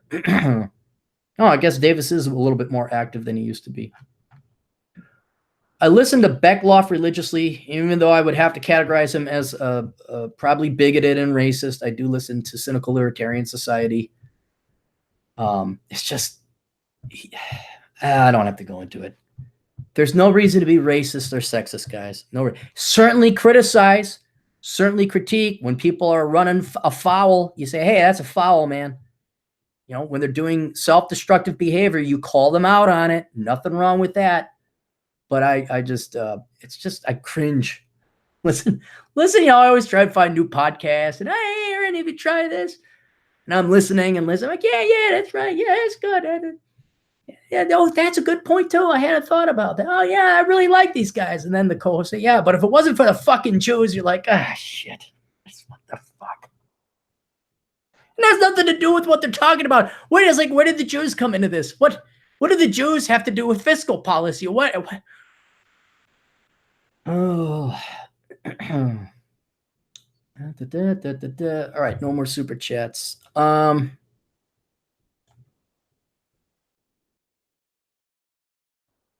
go to this article. Let me go to the articles I wanted to talk about. Put this one up on the logins. Inside Higher Ed, outrage over university's $999 online textbook. Dr. Perodin was telling me about how there's a professor down at UW-Madison charging $1,000 for his textbook. So this is the second one. This is online. When Maddie Moe, a sophomore at the University of Louisiana in Lafayette, signed up for an introductory accounting course, she noticed something extraordinary. The online textbook for her course was listed at $999. Guys, my book Worthless is $12.95, maybe $18 audiobook. If they are charging $999, you drop out. You drop out. I've said this before. You guys remember? I don't know why I got to keep you saying this, but if you like, tell me if this is a good idea. If this is a good idea, send this to somebody. Send this podcast to somebody. Link to it later on your Facebooks or something like that. Whatever time we're on now. What's the time? About to drop some really good wisdom. Where are we? I don't see whatever time this is. Do you guys remember the boycott big oil for a day bullshit? I mean, you want to see the true stupidity of the left. You want to see the true naivete. It's they think like, oh, let's just boycott big oil for a day. That won't work because everybody needs oil and they would just buy gas the next day. If anything, gas stations would give people a day off. Hey, I'm not showing up. Yeah, just take the day off.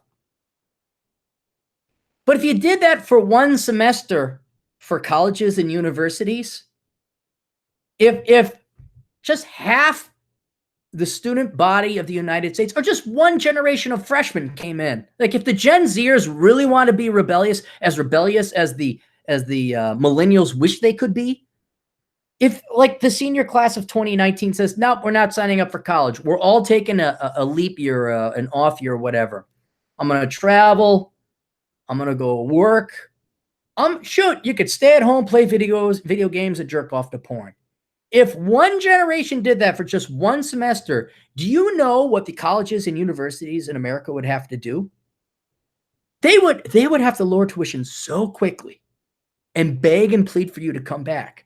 They wouldn't be able to make it. They would have to dip into their, what do they call it? Their legacy funds or their donation funds, whatever they call that, like their trusts that they got. Some would be able to afford it. But if you guys just boycotted big education for one semester, that would actually do something. You know, maybe go online. Everyone should go online through like Western Governors University, ASU online, take your prereqs that way. You know, I'm not saying you don't go to college. I'm not saying you don't, but you just don't attend. Actually, they're going to charge you that much. They're going to charge you $999 for a textbook. Fuck them. Especially for introductory accounting. When do you have the self-respect? When does your logical and brain kick in and say, I'm not paying that?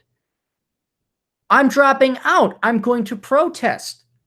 I'm not giving some dipshit professor my money, $999. My God. She took to Facebook and posted a screenshot on the UL Raging Cajuns book swap group. Can anyone explain why the Wiley Plus online code for accounting 202 is $1,000, she asked. Mo's followers were quick to react. They took to Twitter to voice their outrage. That's not going to do it, guys. That's not, tweeting and Facebooking doesn't do it. Dropping out of college to go work. Look, unemployment is 3.8% right now, guys. You could probably find a pretty good job. You could build up some cash. I know. I'm talking to the lemmings. I'm talking to 17 and 18-year-olds who, as I've known more and more 17 and 18-year-olds, as the little kids I used to once know are now teenagers. My God, are they mopey and depressed and emo-y, and you cannot get through to them. Just cannot get through to them. And it's so bad. It's not bad. It's to the point like, you know, I punched my fist against this wall twice, and each time it hurt, and the wall is still there, and all I got is a busted up hand. I'm not going to bother anymore. Fine. Go. Just keep going. Yeah, run faster. I don't care. Go. I said my piece. I'm done. But I mean, if you guys really want, let's protest big oil types. If you want to lower tuition, why don't you all boycott? Why don't you go online? Accredited classes are there online for a lot cheaper. As a university, y'all should be absolutely ashamed. Well, they are in Louisiana. She really wrote y'all, said one tweeter. Do you not understand that we are already drowning in debt from student loans to pay a high tuition? What? No. That's your own damn fault, kids. You don't have to go to this college. You don't have to go to college, period. The textbook, Financial and Managerial Accounting 3rd edition, was customized by publisher Wiley for the Accounting 201 and 202 courses at UW Lafayette, and is a new addition to the courses this academic year. Why don't you guys, instead of protesting, I don't know, whatever you protest, you know, a Confederate soldier's statue on some campus or some park, why don't you go protest at Wiley? Why don't you block off the driveway to their main headquarters and cause them a real problem? Why don't you do that? The $999 pricing was not a glitch. According to the statement from the university provost, faculty members in the accounting department wanted their students to have print textbooks so they could easily work through exercises in classes without the use of their laptops or tablets. Sure, it was. Sure. I'm sure that's exactly why they wanted to do that. I wonder who the author is. Should we look up the author? Let's look it up. Let's see what piece of shit scumbag is raping the children. Long podcast because I don't have anywhere else to go. Wiley.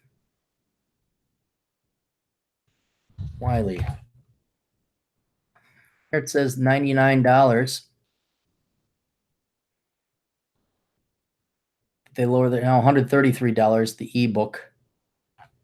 Well, why is it? Did they kowtow? Did they finally say, only $133 is necessary? Financial 3rd edition, missing $999. Legal Insurrection has it. Maybe they did kowtow. And look what they knocked it down to, $133. Maybe that indicates you all are paying 80% more than you should be for all your education.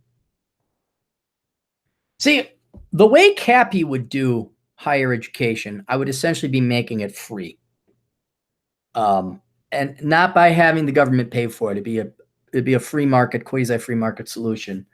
And I'm not going to tell you how that would work because I'm going to write an essay. It won't be a book, although my essays end up becoming books anyway. But I'm going to write an essay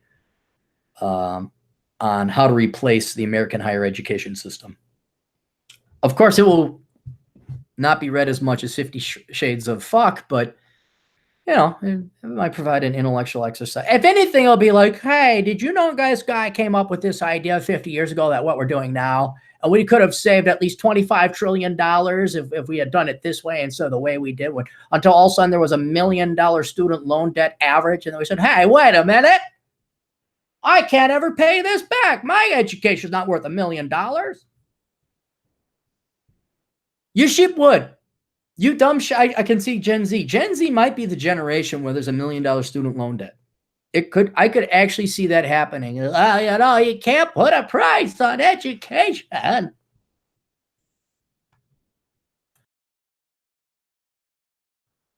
So I got to keep coughing.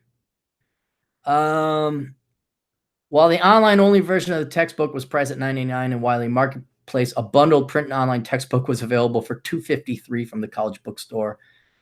Both the da-da-da, ba-da-ba-da-ba, ba-da-ba-da-ba.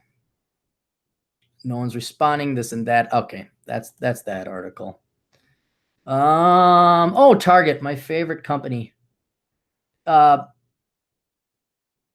Corporation is based in Minnesota, and I think it really epitomizes the Minnesota spirit because it is backstabby and everything. From the Washington Post, Target is bleeping out book descriptions, removing words like Nazi and queer.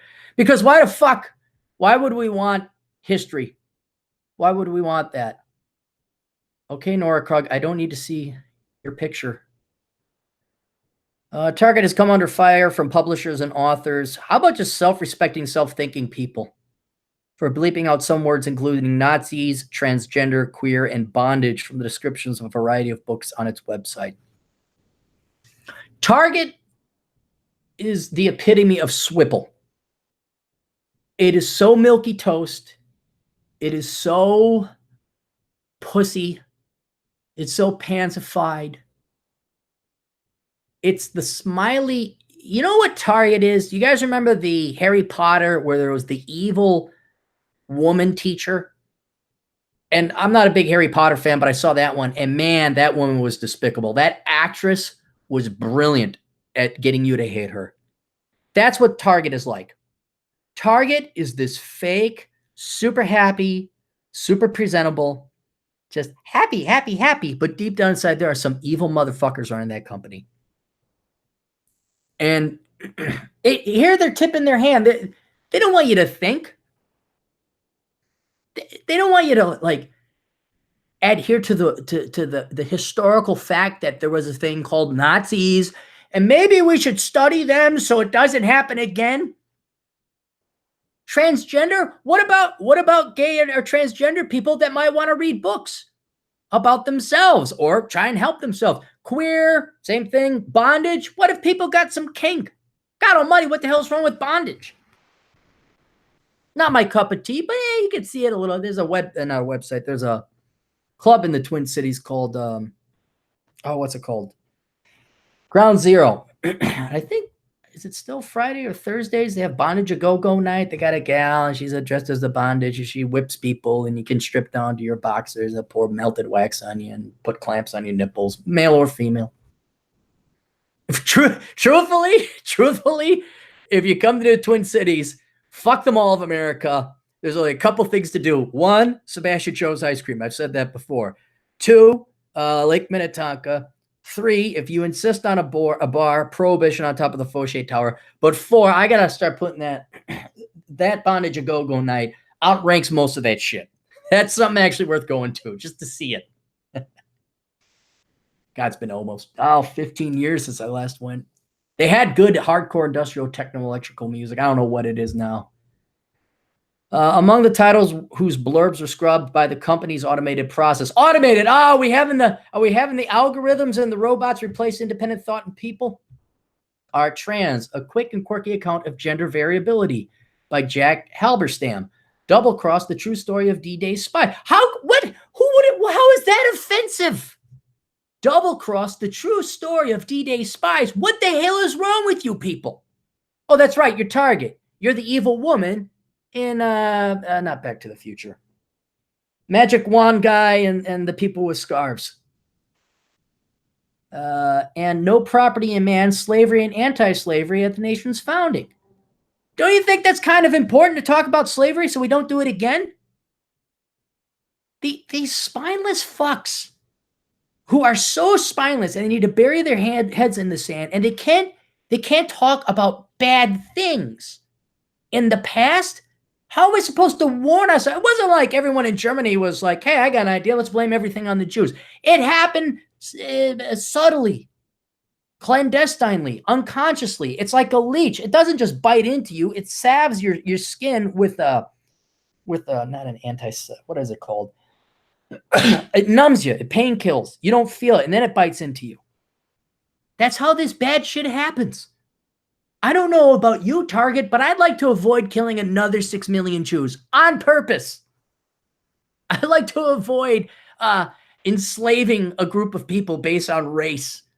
I like to avoid killing people, 50 million people through starvation because this communist thing just, oops. That's basically all of communism. Oops, we didn't do it right this time. Well, let's try again. We'll get it right down next time. Oh, we only killed 25 million this time. Oh, there was only 26 million people in that pop. Oh, well, never mind. We won't tell people the truth. The word stripper was bleeped out of the description of Roxane Gay's book, Difficult Women. The matter was first reported in a Thursday article in Publishers Weekly. On Thursday, Target spokeswoman, Jenna Rex, said the company recently learned that the words were being inadvertently removed from book descriptions on the company's site. Like most online retailers, Rex said in a statement, Target doesn't want profanity and other select words to appear on our website in an effort to ensure a positive shopping experience. Honest to God. Did the Pearl Clutchers complain, Jenna? Did the Swipple little white ladies over in fucking Winnetka and Edina and Egan and other suburbs that start to have vowels in their names, did they call in and say, I heard the word shit. I heard the word Nazi. I don't get what damn it. Hang on, let me check out something.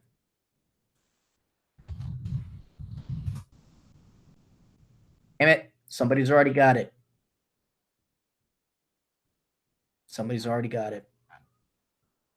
Because after Rush's deal, I was wondering if banbooks.com wouldn't have value, and someone's already got the domain name.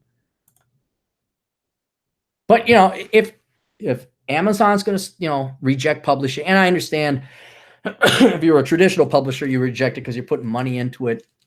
But if Amazon's going to reject things based on politics, if Target's going to reject things, where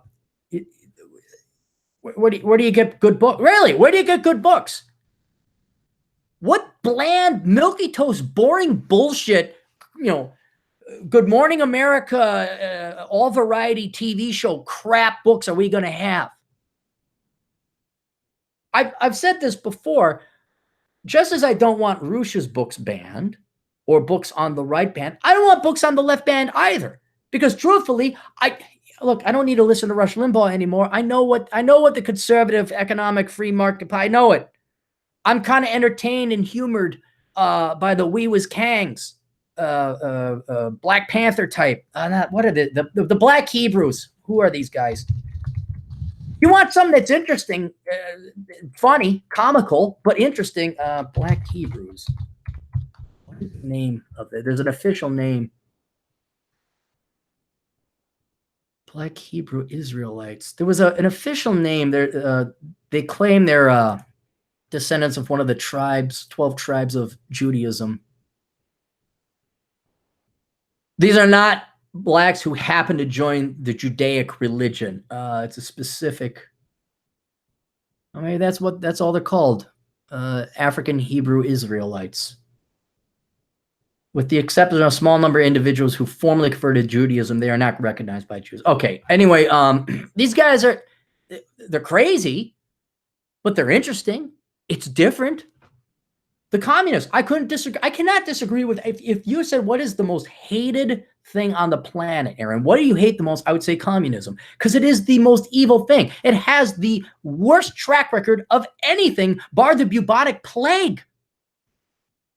But I still get a kick out of like, what did Mark say? God, look at this dipshit. I don't want his works banned. I would like to be able to access them. I would like to think what, I'm trying to think of something, feminists. if for anything, the entertainment value. Okay, what crazy shit did you broads work up in your witchcraft cauldron now? What are you going to bitch about this time? I thought you couldn't find out anything. I mean, I can't even come up with the crazy stuff. What is it this time? I like playing that game. What is it this time with feminists? What petty, insignificant, made-up problem are you going to have? Oh, it's this. Oh, I didn't see that. Yeah, my God, you guys are oppressed. And you're going to take that away? It is so anti-American. It is so anti-freedom. It is so anti-intellectual. And this is worse. This is way worse because of words like bondage. If we're going to be so and hey, by the way, leftists, this is your problem. This is your fault. Don't be blaming us on the right. Don't you come and say, hey, you guys are the tightwads. Oh my God. Talk about the 80s with the televangelists and the religious right. Holy shit. You thought they were Nazis. Yeah, they just want to get rid of abortion. You guys want to get rid of words. I mean, the true liberals out there, the true leftists, I mean, you are liberal or libertine in social rights. You should be appalled with this shit. But you guys are celebrating and masturbating to it.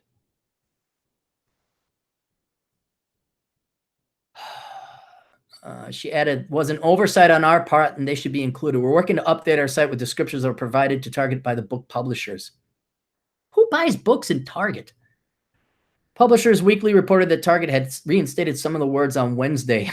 Reinstate. How much labor and time and money of the shareholders is wasted on this? Like, we talked about how, like, what, a third of Facebook's employees are content editors and censors. YouTube has something like that. Amazon had something that was just chillingly Orwellian. There was a title that Roosh cited. I was just like, why don't you just start goose stepping, guys? Just start burning the books now. The Bureau of Thought Writing. I mean, it was scary. 2 days after Carl Keegan had brought the issue to the company's attention, Keegan's book, Lana and Lily Wachowski, Sensing Transgender, published by University of Illinois Press, explores the work of the Wachowski sisters, the transgender filmmakers behind such movies as The Matrix. No, they're brothers. They have the X chromosome or Y chromosome. I don't care what they did to their genitalia. They are boys. Although the matter has been resolved in Keegan's case, other descriptions remain peppered with asterisks, including algorithms of oppression. How search engines reinforce racism. There's something interesting by Sophia Umoja Noble. What's this? This book is about the power of algorithms in the age of neoliberalism and the ways those digital decisions reinforce oppressive social relationships and enact new models of racial profiling, which I have termed technological redlining, by making visible the ways that capital, race, and gender are factors in creating unequal. Okay, this sounds horrible. I thought it was going to be a book against big social media banning books or thought or ideas. Let's take a break and go into the social chats. You got any more chattergrams or Insta chats? Is that it? That's all? No more. It's dead. 78 people watching, 28 likes. Guys, come on. Let's go here. Everybody like it. Log in. Do that. Yeah, there are no other super chats. All right. Where did the other one go? This is why I took a day. This is why I didn't want to. And I haven't gotten to the worst one, the one that's going to expend most of my energy. Speaking of Nazis, Senator Dianne Feinstein refers mysterious letter about Supreme Court nominee Brett Kavanaugh to federal authorities. The top Democrat on the Senate Judiciary Committee, Dianne Feinstein of California, said Thursday that she has referred a letter concerning Supreme Court nominee Brett Kavanaugh to federal authorities. I received information from an individual concerning the nomination of Brett Kavanaugh to Supreme Court, Feinstein said. That individual strongly requested confidentiality. I don't believe it. Don't believe it. BS. Declined to come forward or press the matter further, and I have honored that decision. I have, however, referred the matter of to federal investigative authorities. Feinstein's announcement came shortly after the committee. Yeah, this is just like all those gals that all of a sudden Donald Trump raped or whatever, 24 hours before the vote. Late Thursday, the Washington Post, citing a person familiar with the matter, reported that the FBI did not plan to open an investigation. Oh, so it was all a waste of time. Actually, it wasn't, because this is a smear campaign to get public opinion against, because people just read headlines. The law enforcement agency included the letter as an update to Kavanaugh's background check provided to the White House. A spokesman for the Bureau told CNBC. Feinstein's disclosure came during the last weeks of Kavanaugh's confirmation process. Followed the report Wednesday night in the investigative. Where does it go? Here we go. The incident involved a possible, so it didn't happen. I'm sorry, guys. Proof or it didn't happen. Cops or it didn't happen. You're not going to find one guy, unless he's a pedophile or a rapist himself, who, if there's like a sexual assault, doesn't want to report it to the cops. This may shock all of you. Most men don't want rapists and sexual assaulters out there. Want women to be safe. But if it's possible and you theorize and you didn't know, no, cops or it didn't happen. The incident involved possible sexual misconduct between Kavanaugh and a woman who was also in high school at the time. So now you wonder, how long ago was this? Two officials familiar with the matter told the New York Times. CNBC has not independently confirmed the contents of the letter. Senator Dick Durbin told BuzzFeed News, oh, yeah, they're reliable, earlier in the day that the letter had been referred to the FBI source. But the letter was reportedly written by someone affiliated with Stanford University. It was sent to Representative Anna Isho, who represents California 14. Isho's office declined to comment on the matter because they know it's bullshit. Our office has confidentiality, not shared the details of the letter beyond her statement. No other senators should have been permitted to see it. The woman who is subject of the letter is reportedly represented by Deborah Katz, a whistleblower attorney who has been described as Washington's top attorney for women who want to fight back. In a profile of the Washingtonian. Katz did not respond to the request. How long ago was this?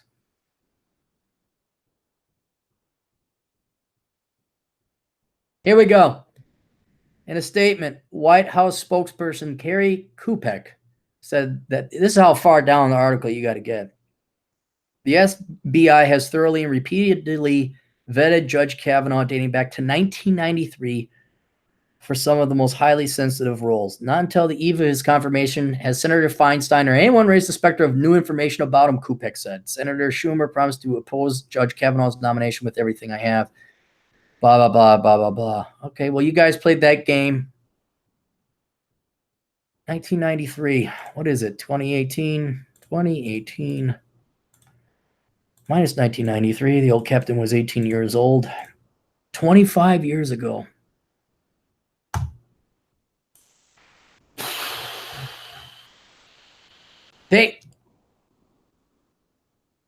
I don't think people on the left who are these sheep, we just want to help the little people. We want to help the poor and the old and the infirm. And okay, fine, your heart may be in the right place, but your brain is definitely not. This is your team, guys. You have people coming up with spurious, not provable at all. I was going to say barely provable. Not provable at all. Accusations are 25 years old. And let's say something happened. Let's say Kavanaugh. How old's Kavanaugh now? Is this going to be the thing where it was perfectly legal? Like that one guy down south was running for Congress, and he was 31. He was dating a 16-year-old. Okay, there's some social issues you might have there, but it was perfectly legal as the age of consent was 16. This is just speculate. I mean, this is how far back they're going to go. Is 25 years ago for shit you did. I mean, Bill Cosby going back that far. Right now, there, yeah, and there's so much gray in that area. I'm kind of surprised, but guys, I I worry. No, what if you're at a party one time and you were drunk in college, and you try to kiss a girl? What happens? You're dancing on a floor with a girl drunk at a bar and you pinch her ass. What happens? And then 30 years later, you're a senator or you're running for some political office, a high nominated thing, and then I remember him. And it doesn't even have to have actually happened. It just has to be, well, I have a letter. Oh, yeah, you got to show it to us? No. Well, then you don't have a letter now, do you? Shut the fuck up. How old is Feinstein anyway? How old is that woman? Diane Feinstein. Her and John McCain fucking die off already. 85 years old. Lady, give it up. She's outlived 3 husbands. Jesus Christ. Oh, just look at her. You want to see evil? Look at her face. All she has done was been an anti-American, and at 85 years old, you're coming up with bullshit letters written from 25 years ago, if written at all. Do you have nothing else? Don't you have grandkids? Great-grandkids? Oh, she's in office in 1992. She was mayor in 1978. Did she ever work a real job? Bachelor's of Arts in Histories. She worked for city government right out of that. Yeah, this gal's been in San Francisco her entire life. It's all she's done. It's all she's done. You deserve it, lady. You deserve the life you got. Oh, another super chat in the thing. Let's just go through. Kevin writes, what do you think about them? Who's them? What do you mean them? Kevin, what do you think about them? Who's them? Guys, you got look, there's like half the super chats we can't ask because nobody asks like a full question. Them. Are they communists? I hate them. Are they Diane Feinsteins? I hate them. Are they Eva Mendez's? Love them to death. Love them.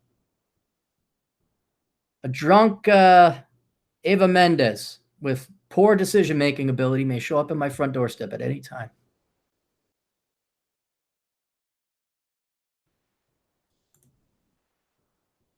Let's go to the last one. Maybe I won't get angry about this. Maybe I'll just read it. No, let's go this way. There we go. All right, here we are. This is from Time Magazine. A couple people sent this to me. All the women, we're going to start. We're going to lead with stereotypes. All the women showcased in this article are fat and ugly. I don't think any of them are married. I was looking for rings beforehand as I was perusing through it. There's one man, if you could call him that.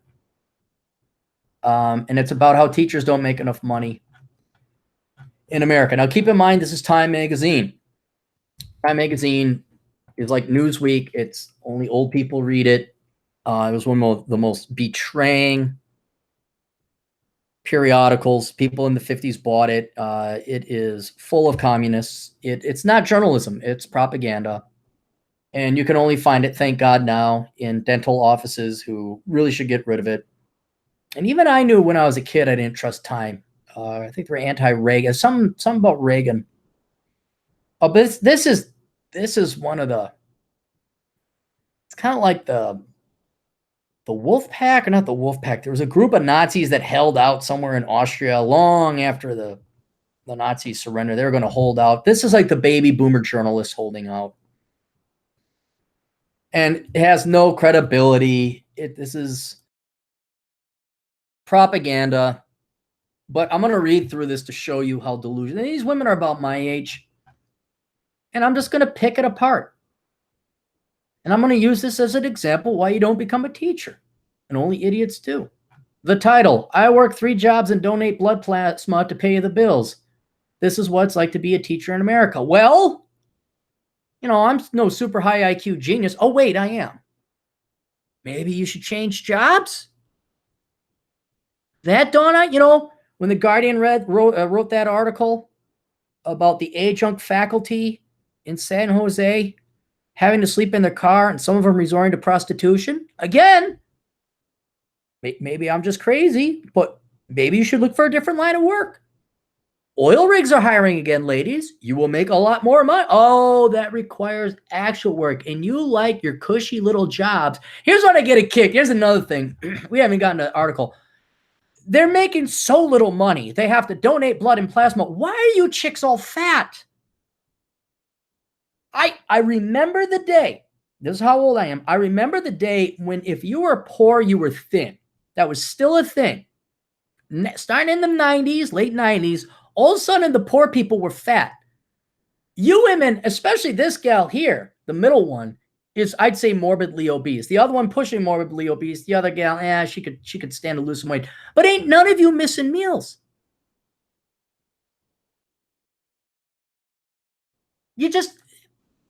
There's so much telling. A picture does tell you 1,000 words. Ugly, fat, probably no husbands. You had no desire to cut your budget. And look, if you gals just ate at home, you cut your caloric intake by 2/3, there's a little bit of money there. You wouldn't have to donate blood. And I don't even have to read the article. This is one of those instances where you can just read the title, look at some pictures, like, yeah, okay, what? You work hard and you slave away for a really easy job, but it's the hardest job in the world. No, because you're a low IQ fuck who didn't want to try hard to begin with. That's why you went to education. And you're not that bright, because if you were that bright, you'd leave education and you get a job that paid more. And here's a question I got. Am I going to have to read about your mortgages you couldn't afford in the first place and your car payments when I myself have never borrowed money to pay for a car because I wasn't that stupid? Beware of fat people bitching about poverty and how tough they got it. Oh, this is a long one.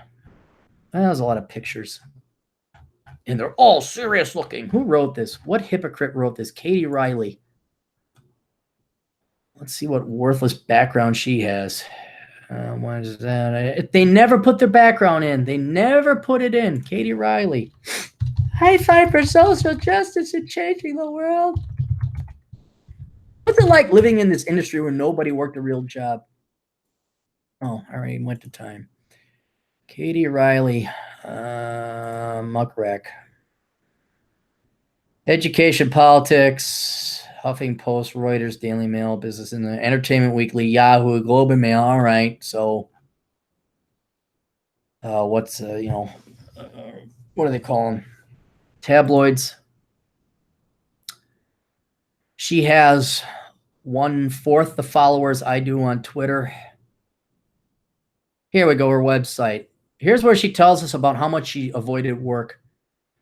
Kate Riley is a reporter from Time Magazine in New York City, where she writes about politics and education for the Breaking News team. This is breaking news. Teachers don't make a lot of money? Really? Breaking news. No shit. Wow. She has previously covered general news for Reuters, state politics, and Raleigh's News and Observer. She's a graduate of the University of Chapel Hill, majored in English and political science, learned to love journalism, managing editor at the Daily Tar Heel. If you are working, lady, you graduated and you're still working at the college paper? Writing and reporting articles. She has written, wow, this is sad. 1, 2, 3, 4, 5, 6, 7, 8, 9, 10. She has written 15 articles in the past 3.25 years. That's her life's work. Oh my God. You know what they should program algorithms for in the search engines? For people who actually aren't just writing shit that people want it. Like, hey, does this person have any substance to them? Do they have any serious background to them. I've never ran across the same journalist twice reading these bullshit one-hit pieces. They're never the same person. I'm like, oh, this person wrote it again. Oh, there's never like a Bob Woodward that comes up. It's some no-name 20-year-old fuck who, when you look at the background, it's all predictable. It's almost pointless to go through it anymore because you know what it's going to be. They got less Twitter followers than me, which is sad because I'm not a professional journalist. Which, what the hell? I mean, I guess that's good. Let's go right through this again. Hope Brown. Well, with a name like Hope, there you go. Is your dad? Did you know your dad can make $60 donating plasma from her blood cells twice in 1 week and a little more if she sells some of her clothes at consignment store? Right, because there's so much material, you can make 5 shirts out of one of her panties. It's usually enough to cover an electric bill or a car payment. Car payment there. What did I say? What did I fucking say?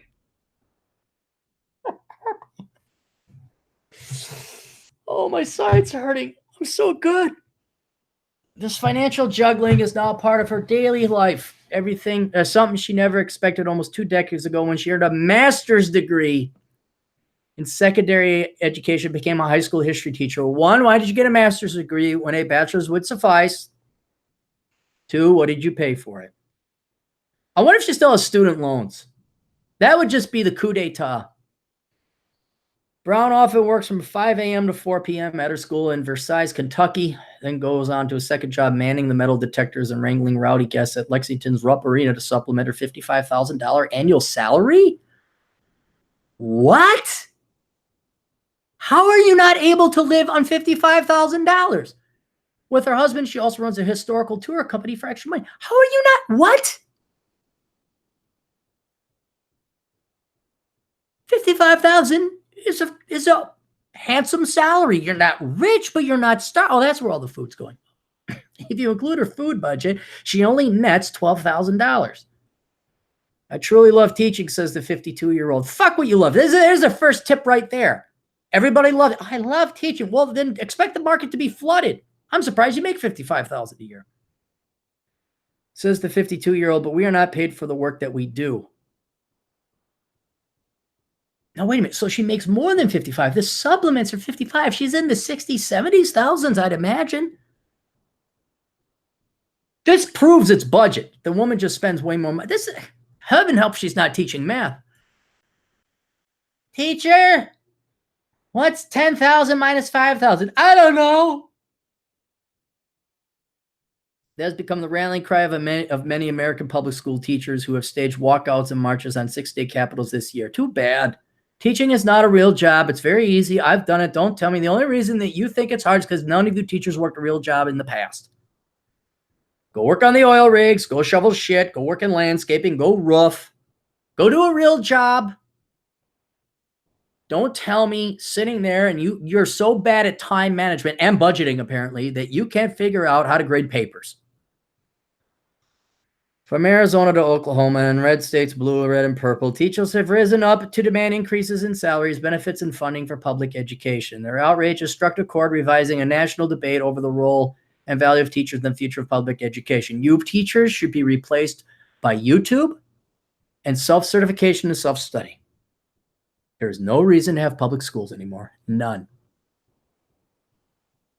For many teachers, this year's uprising in decades in the making. There hasn't been an uprising.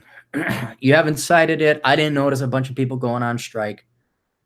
This is standard time lying and propaganda. The country's roughly 3.2 million full-time public school teachers, kindergarten through high school, are experiencing some of the worst wage stagnation of any profession, earning less than average. In inflation-adjusted dollars, they did it in 1990, according to the Department of Education. Well, too bad for you. Maybe you shouldn't be teachers.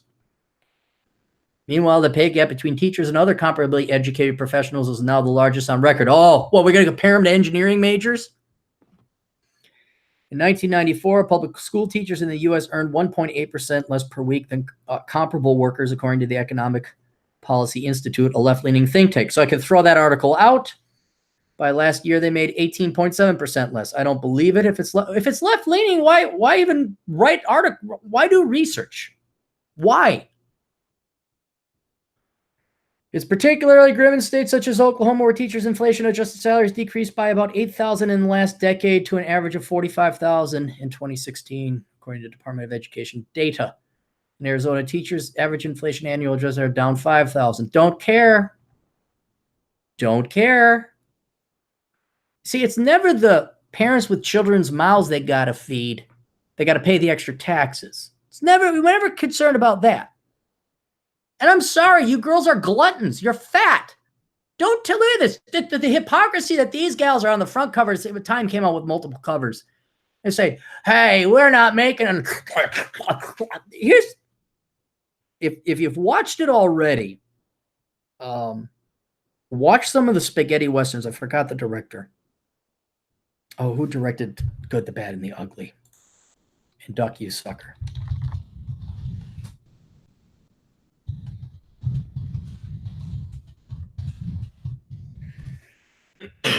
Sergio Leone. Okay, I thought he was the musician. Oh, Ennio Morricone was. All right. The director frequently, not always, but frequently in the movies would highlight gluttony, where the bad people would just be stuffing their faces, and he'd focus in on the lips, and he'd have the actors eat very aggressively with crumbs and smattering all over their faces. And it was to evoke disgust on your part that these people were gluttons. This is the same thing. You're supposed to tell me that you guys are all starving and you guys are morbidly obese. Fuck off. I wish I had the food like that when I was in college. I'm just so sick of that. Oh, we're so sick. Teaching is easy. It's bullshit. You should be thankful you got the job. And if millions of people didn't go and major in education, then maybe your wages wouldn't be going down. I know economics is not exactly the cup of tea of public school teachers, but, have you thought about just leaving the field? Become an accountant? Oh, that takes work. Engineer? Oh, that takes work. The decline in education funding is not limited to salaries. 29 states were still spending less per student in 2015, adjusted for inflation. Well, why did you pick 2015? What did it look like if it was 2014? I don't trust this person who writes articles because she is biased. What I'm really trying to point out here, I'm not only trying to make fun of teachers and point out what hypocrites they are. I'm trying to show you why time just is not, it really is not worth the paper it's printed on. It isn't. You have a biased journalist who's quoting leftist think tanks and quoting teachers who are biased right there with data that is seemingly cherry-picked. And I'm not kidding. Picture worth 1,000 words. I'm sick and tired of fat people telling me they don't make enough money and that they're poor. I got to find a picture of me back in college where I was 118 pounds. It wasn't pretty. Adjusted for inflation than they did before the Great Recession. Wait, still spending less percent in 2015 adjusted for it then. Okay, what about 2018 now? A recession happens. Everybody's supposed to suffer except the teachers. Teachers are just going to keep making more and more and more. Leaving public schools dilapidated, overcrowded, and relied on outdated textbook and thoroughbred supplies. Sure. Too many teachers. Those trends are a result of decades-long and bipartisan war on public education, born of frustration with teachers' union, a desire to standardize curricula, and a professed commitment to fiscal austerity. Yeah, we just can't blow $100,000 per student, huh? Those damn taxpayers who actually work real jobs to pay your fucking salaries, they might want to keep some of their money. How dare they? This has led to widespread expansion of charter schools, which are publicly funded but privately operated. Thank God. And actions such as a move in Wisconsin's legislature in 2011 to strip teachers' pensions and roll back collective bargaining rights. Good. Everybody else has got to go on a defined contribution program. Why not? Why are you guys special? This year, Colorado lawmakers voted to raise teachers' retirement age and cut benefits because your life expectancies are increasing. Look, do you want a pension or not? The reality of pension finances is just lost on these people. If you currently keep up the current rate of benefits that you promised before, you're not going to have any more. Do you want a retirement package or not? Well, we don't understand exponential math. As states tighten the reins on teachers' benefits, many also enacted new benchmarks for student achievement with corresponding standardized tests. I know, dang, we actually want those kids to get educated. Curricular changes and evaluations of teachers' performance, the loss of control over their classrooms combined with the direct hit to their pocketbooks was too much for many teachers to bear. Then leave. The wave began in West Virginia, where in February and March, some 20,000 teachers walked out across the state. Because West Virginia is just known so much for its education. Educators there who made on average 47.5 or 45.7. And I have dyslexia. I need a government handout. In 2016, refused to enter their classrooms until their state met their demands to fully fund insurance benefits and increase salaries. Instead, they marched to the Capitol, passed out bag lunches for low-income students who normally rely on free school meals. Oh, once again, taxpayers paying for mistakes. And watch as public support flooded their way. After nine school days, lawmakers caved and approved a 5% wage increase. Later, the specter of a similar strike, blah, blah, blah. Blah, blah, blah. Faced opposition. Secretary of Education Betsy DeVos criticized striking teachers, suggesting they were failing to serve their students and urging them to keep adult disagreements out of the classroom. Oh, well, how are the Democrats supposed to get future voters? Ba, ba, ba, ba, ba, ba. We have to organize even harder and even broader, says Los Angeles teacher Rosa Jimenez. People are fired up. Yeah, Rosa hasn't missed any. Social studies teacher. Amazing there's no math or chemistry teachers or calculus teachers. When Elaine Hutchinson's mother started teaching in Oklahoma in 1970, she made about $7,000 a year. In 2018 dollars, that's roughly $45,000. Nearly the same salary. Okay. Hutchinson, 48, fourth-generation educator. So, 4 generations of parasites who didn't want to work for a living, whose daughter also plans on becoming a teacher. Of course. Because it's such a shitty job, you're not warning your daughter about it? I want to be paid what I'm worth. You are overpaid what you're worth. Oh, I'm not going to read through this. I'm just trying to look for anything. Nationwide. Estimated average public school teacher salary is $59,000. That's handsome. That's fine. Public is going to shift the perception of perception. Even in conservative states, many voters back tax increases to support public education. Link, please. Nashonda Cook. Carroll Leadership and Technology Magnet Middle School. Oh my goodness. Leadership and technology. We're not going to teach you that technology. That requires math. We're going to teach you how to say you're a leader. What's her teaching thing? They want you to pay for the services they provide. It says Nashonda Cook, a teacher and single mother of 2. Of course. Are you going to teach them to use birth control, Nashonda, or do you not understand the concept of income per capita? You're poor because people aren't giving you enough money, I'm sure. I can't tell you how many letters I got this summer said final notice. Utility companies do not care that you had a great day with one of your students. They don't care that you're coaching the soccer team. No, they got to care about keeping the grid up. And if they don't make money, then the electricity goes out for other people. They want you to pay for the services they provide for you, says Nashonda Cook, a teacher and single mother of 2. Imagine that. Other people are sacrificing their time in life, and they want you to pay for it. Wow. Cook, who makes about $69,000, often skips doctor's appointment to save the copay and worries about paying for her eldest daughter's college education. What is it? It's not about wanting a pay raise or extra income, she says. It's just about wanting a livable wage. Lady, 70 grand is a livable wage. I didn't even make 70 grand working in banking. Wow. You're going to pay your daughter to go to the same worthless degree in school and you make 70,000. Guys, I don't. You understand? This is even better than I thought. They're bitching about making $70,000 a year. What would be livable? 6 figures? You want 6 figs? Would that be enough? When would it look? My God, guys. You want to talk about never being satisfied? Be you communists or women? I mean, what is enough? It'll never be enough. Oh, we got any more super chats?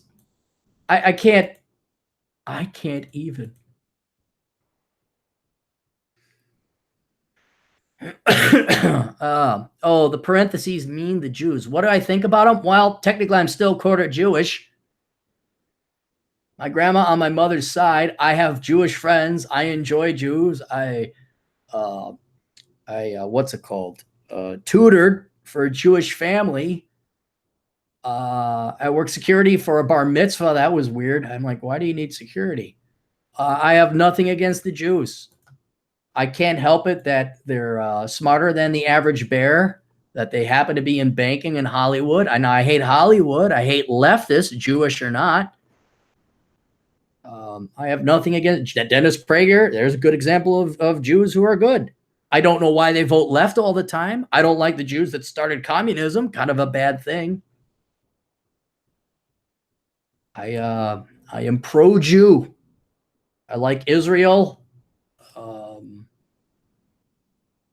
I don't know. I don't obsess about it. I don't really get into Zionism or anything like that.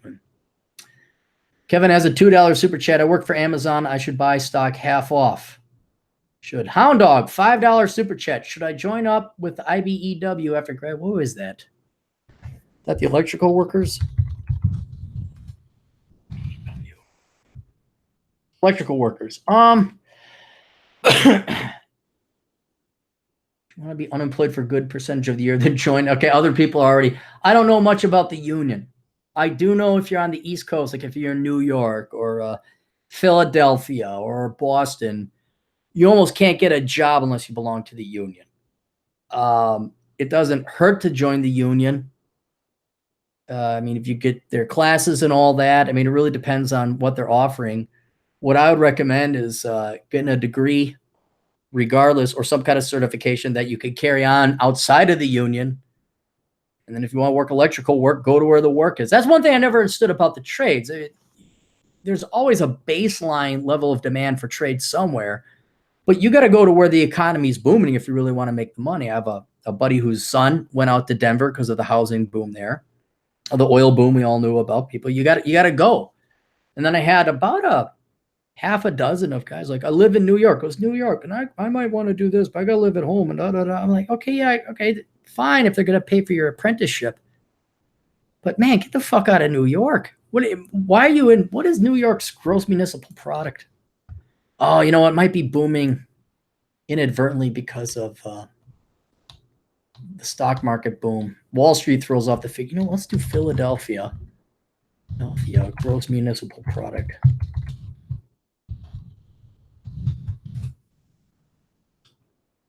Okay. Gross metropolitan product. I don't know. That's just the general Wikipedia entry. GDP per capita. No, I want total gross domestic product for Philadelphia, Camden. Let's take a look here. Is this real or is this nominal? No, that's nominal.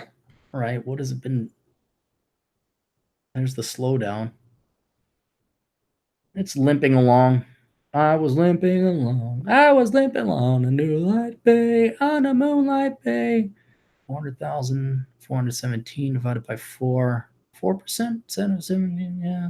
3-4. Looks like it's growing, but that's nominal. You take away inflation, what, 1%? That's sclerotic. Yeah, I would be getting out of the East Coast in general. I mean, get your education there if the union is going to pay for it.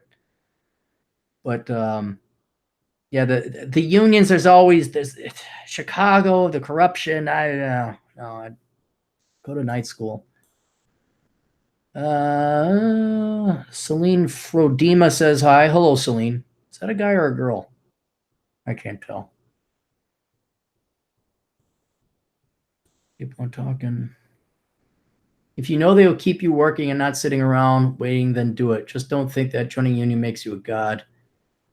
Well, believe me, I'm leaving after the apprenticeship. I would get the apprenticeship, then work for yourself. Okay. Good. Thanks for answering that one, guys. Aaliyah from Kuwait. Hello, Aaliyah. Oh, we're all the way across, quite literally across the planet. Hearing you rip on teachers is one of my favorite things because we all had to suffer under those assholes. All those weird girls like, I like school. Fuck you. You're fucking sheep. You fucking don't think. You're not independent-minded. Those teachers are assholes.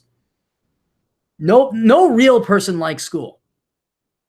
If you didn't hate your teachers, there was something wrong with you. I was sailing along. I'm a Jew Zionist sympathizer. I don't even know what Zionist means. As much as you like free time for travel, I'm surprised you don't try to convince your clients to become teachers, especially in fun subjects like P. You know, if I would, Curtis, you bring up a good point. If you can let go and not care that the kids aren't going to get educated and really let the school and state administration roll off your back, you could be a teacher. Just teach Marxist bullshit, pass everyone easy, make the class fun. And what I would recommend is you either teach first or second grade or junior and seniors in like a math or a hard, chemistry, calculus, because then you get your serious students who aren't going to fuck around. And then kindergarten, first grade, they're young and innocent and they'll listen to you. And well, especially men are so rare that when I did substitute teach, the kids actually liked me a lot. And you can lie to them, play games, and play jokes on them. They're absolutely adorable. And then you can easily sneak it because you're not really teaching them anything. Oh yeah, we get your ABCs here, Dick, Jane, Spot, okay. But just they're already. I remember when I was substitute teaching one time, it was going to snow. And I remember being 6 years old, and when it snowed, it was the first snow, big snow's coming in, and then it started in the morning, and the kids just got their faces glued. They're not paying attention to a thing I'm saying. I'm like, oh, I can't wait to go outside, and we'll have snowball fights with the kids. And sure enough, some old fucking hag of an evil principal came on. It's snowing too much, so recess will be indoors. And you see these kids like their hearts just got crushed. I'm like, what? What Scrooge? Who is this dried up pussy of a cunt? You're not going to let these kids go frolic in the fresh snow? There was also the hope that they would cancel school the next day because the snow was coming in. They're going to bring in, potentially bring in the buses early. And I said, fuck that bullshit. I took the kids out anyway, which was problematic because, I don't know if you know this, about 5 and 6 years old. They don't exactly know how to dress themselves. When they put on snowmobile suits and gloves are good. They put hats on their hands, gloves on their head, thumbs are wrong, boots are wrong. It's all wrong. And there's a lot of zipping and putting things on back. It was very difficult. I inevitably herded them outside and we got into a snowball fight. You can use 6-year-olds as great shields. You can just pick them up and run with them. And it just shows you, this is an elementary school. It just shows that none of these teachers have souls. None of them remember what it was like to be a kid. None of them have the sympathy or empathy, whatever. They don't think about the kids. So if you can teach first and second grade, I'm not saying you friend the kids, you got to discipline them, but they'll listen. They're still eager. They still have that little bit of hope. By second grade, third grade, certainly it's over. Middle school, they're hitting hormones and they're mouthing off. You don't have anything to do with that middle area. But you got to admit, you're not going to change lives. You're not going to help them out. You got to use it for the 3 months off. You make your grading very easy. That's how I taught in college. It's just a joke how people complain, I don't have time to grade papers. Well, the problem is you don't have some simple shit. Like I remember teachers would, instead of like doing a bubble sheet, and then you have like a hole punched with the answers correctly, you just put it over and you put a red dot where there isn't a mark. And then you grade it, and then you don't have 17 questions. You have 10 or 20 or 100, so you could do the math real quick and do the percentage. It's simple shit like that. Teachers don't know that. They don't really know. But the worst thing about teaching, this comes from teachers who are good, and they are friends of mine, all three of them. It's administration. You get some piece of shit academician who's never been in a classroom in his or her life. They have their doctorate in education, and they start barking orders and handing shit down like new math bullshit. That's the crap you got to deal with. And then you're not effectively allowed to teach. But if they come in and say, we want you to start sticking toothpicks in the kids' arms, okay, and you can do that and stick toothpicks in the kids' arms, fine, you can be a teacher. But you're not going to be helping them. You're not going to be helping them. Please read my super chat, Aaron. Hound Dog, where is it? Yeah, we got that. Sorry, guys, the super chats are coming a little bit faster than when I'm reading. It does help to have somebody read these for you. You didn't answer my question about the stock. What stock? Amazon? What was the question? I work for Amazon. Should I buy stock half off? Well, can you get it at half off? Hell yeah. If you get it at half off, sell it, make some money. I don't know if your employee stock ownership plan or share stock sharing plan allows for that. Sometimes they require you got to hold it for a while, but yeah, if you can get stock at half price, hell yeah, do it. How do you make a super chat? It got me. I think you got to log into YouTube, and then there's a little dollar sign here beneath the chat room. I just assume you click on that, and then you must have there has to be some kind of payment set up allowed for it. So either it's already registered with your YouTube chat, or maybe you plug. Are you guys paying with a credit card? Like, does it prompt you to a credit card where you plug it in, or do you have to have PayPal or something? I'm not as knowledgeable as the Beckloff on these things. Anti-Gravity 74 says, read your book, Black Man's Guide. I want to say thank you so much. It was great, and I recommend it to my friends. Thank you. Thank you very much. We'll save people one shot at a time. Coco writes, my friend majored in communication and is complaining he's going to give up freedom and fun for making $40,000 a year. Your thoughts? Well, for what? Teaching? What did he think he was going to do with a communications degree? What is communications? We're doing that now, aren't we? And none of us have a degree in communication. How are we communicating? How are you guys listening to me and understanding the words that are coming out of my mouth without a communications degree?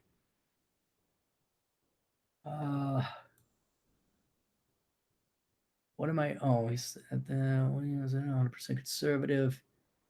Either party. Clear, I got to disagree with Prager being good. Generally, he still thinks the Republican Party is good. It's a shit party that needs reform. Yeah, but it's the only party we got. What do you? I mean, the Democrat. This is to Mr. Conservative. The Libertarian Party is a bunch of dopehead, pot smoking morons who believe that thing like libertarian socialism and open borders. And Prager's old. That's another thing you got to consider about Prager. Prager's like, he's old. He's like in his 70s almost. And he still believes like this nuclear family shit. And he wrote a book, America is Still the World's Greatest Hope, which is fine and idealistic and hopeful. But he was the guy, I think he's thrice divorced. He was talking about how men need to get married. It's like, what? It's like a guy who's got a bunch of venereal diseases and he writes a book on why you should have unprotected sex. It's kind of like, yeah, you know what that is?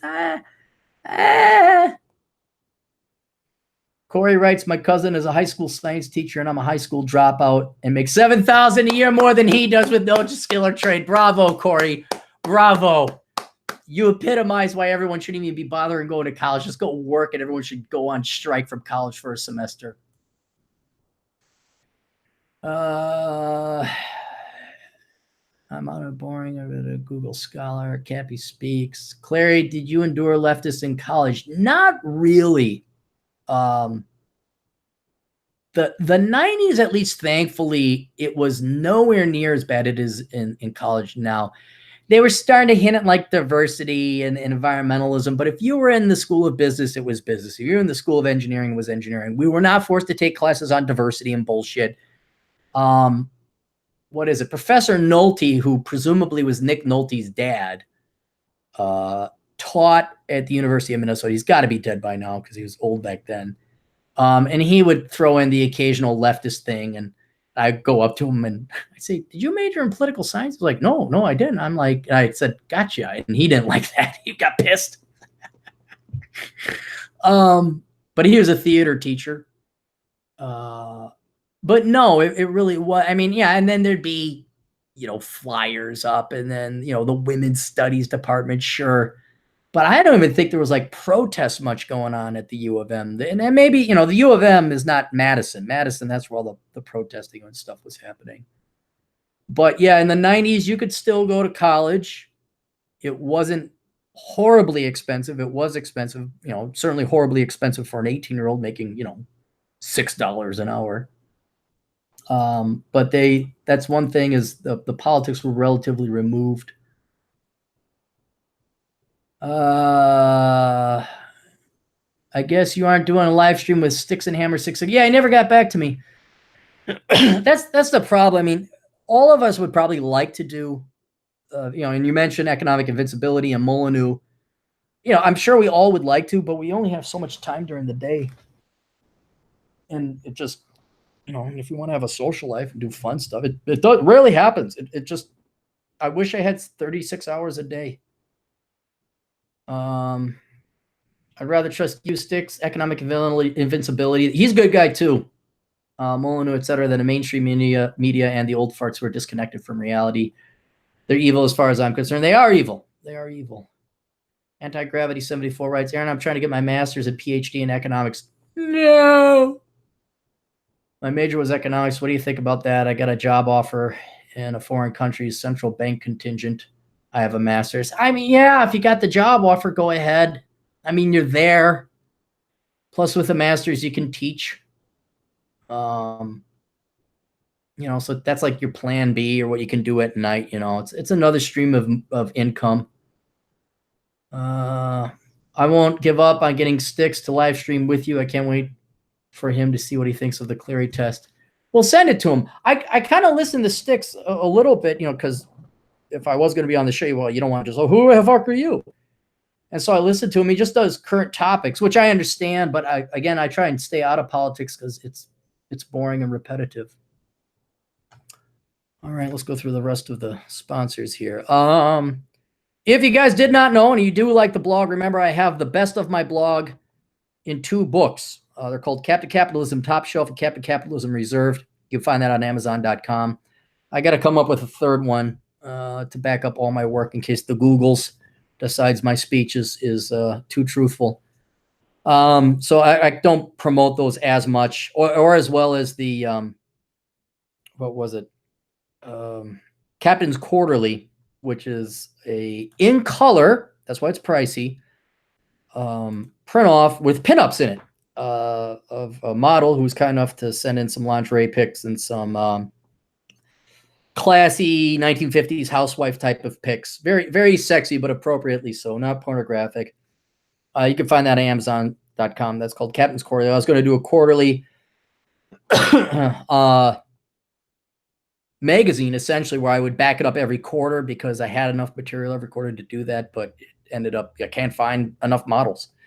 The prettier the girl, the less reliable they are, and you just cannot find good-looking girls to show up on time because they don't have to, because daddy and hubby and boyfriends will bail me out. I just exist on my looks. If you're looking to buy gold, go to mngoldbuyer.com. Call my buddy Mike at 763-657-7843. That is 763-657-7843. Let them know I sent you. You can buy silver and gold there. That's where I go and buy all my precious metals from in case you wanted it. Oh, fan mail. From Peter, hey, I just want to send you a quick message and let you know I'm really enjoying the new Older Brother podcast. It's probably my favorite podcast right now. I think I read this on the Older Brother podcast. I listened to a ton of podcasts. You've got a great group of guests, great topics, and great discussions. Every episode is very entertaining. The podcast downloads just in time for leg day. Yeah, I did read this one at the gym. It makes that considerably more bearable every week. Keep up the good work. That's from Peter. All right, I'm sorry. I read that one before. You can download all the Older Brother podcasts by going to the Older Brother YouTube channel. Just search Older Brother. Or you can go to olderbrother.com, click on podcasts, and there's an MP3 archive there. You can just... I get pissed off. There was a... what the hell was it? History Extra podcast. I think it's put out by the BBC, and I really like listening to it. And they used to have an RSS feed. You could go directly. There's the MP3. You right-click save. Boom, you're done. Not anymore. Now you got to register and all that other shit. So I put an MP3 archive just like Tom Likas did. Boom, boom, boom, boom, boom, right there. And you can do that. If I had not found your channel while collecting as much information as possible on the internet about the program I wanted to enroll in, even though my gut feeling told me not to embark on a shitty-ass finance accounting program at a low-level shitty college, I would have enrolled anyway and condemned myself to crippling student debts just because I logically thought that all those stupid graphs and bullshit classes are necessary to become good at accounting. Good. Glad we made you dodge that. I don't know if there was anything worse than general management classes, organizational psychology, leadership classes where you just open up a business management book and all these worthless flow charts and diagrams, completely worthless. And then I accidentally clicked on your video in which you made fun of those stupid economics books written by professors. And then I contacted you that very moment. Oh, that very moment, say 4 years of precious life. Thanks to your advice, I'm on the right path at 29. I have a very good career prospect just because I realized that there is no other way around. If you want to succeed, you must do something that other people willingly pay for. So I lowered my standards. Now I work and major in nursing. Outstanding. Glad we made you avoid a business degree. As long as you go nurse practitioner, I'd even say that's better than a CPA. Hang on. All right, see if there's any other questions. If you want anything now, super chat it in now, guys, because otherwise I'm going to wrap it up. Not that we wouldn't have a Clarey podcast in the future. Where'd it go? Here it is.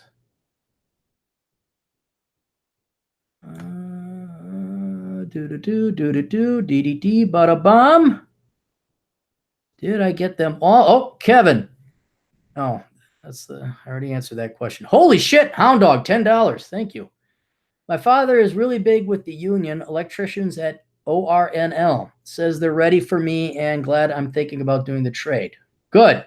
Well, thanks, Hound Dog, for the $20 or the $10 super chat. That is awesome. I wonder if there's a way to make a notification. Everybody. Oh, no, that's Streamlabs. It gives you a ding when there's a notification. Kevin. They're snakes. They're fucking snakes. All right. That's it, guys. Thanks for everybody for tuning in. Thanks for all the super chats and all that. If you like the show, share, comment, like, subscribe. Please like down below. You guys are all, please like it. That helps out. I know it's a pain in the ass, but that's the thing. And that's it. So we will see all you guys later. Toodles.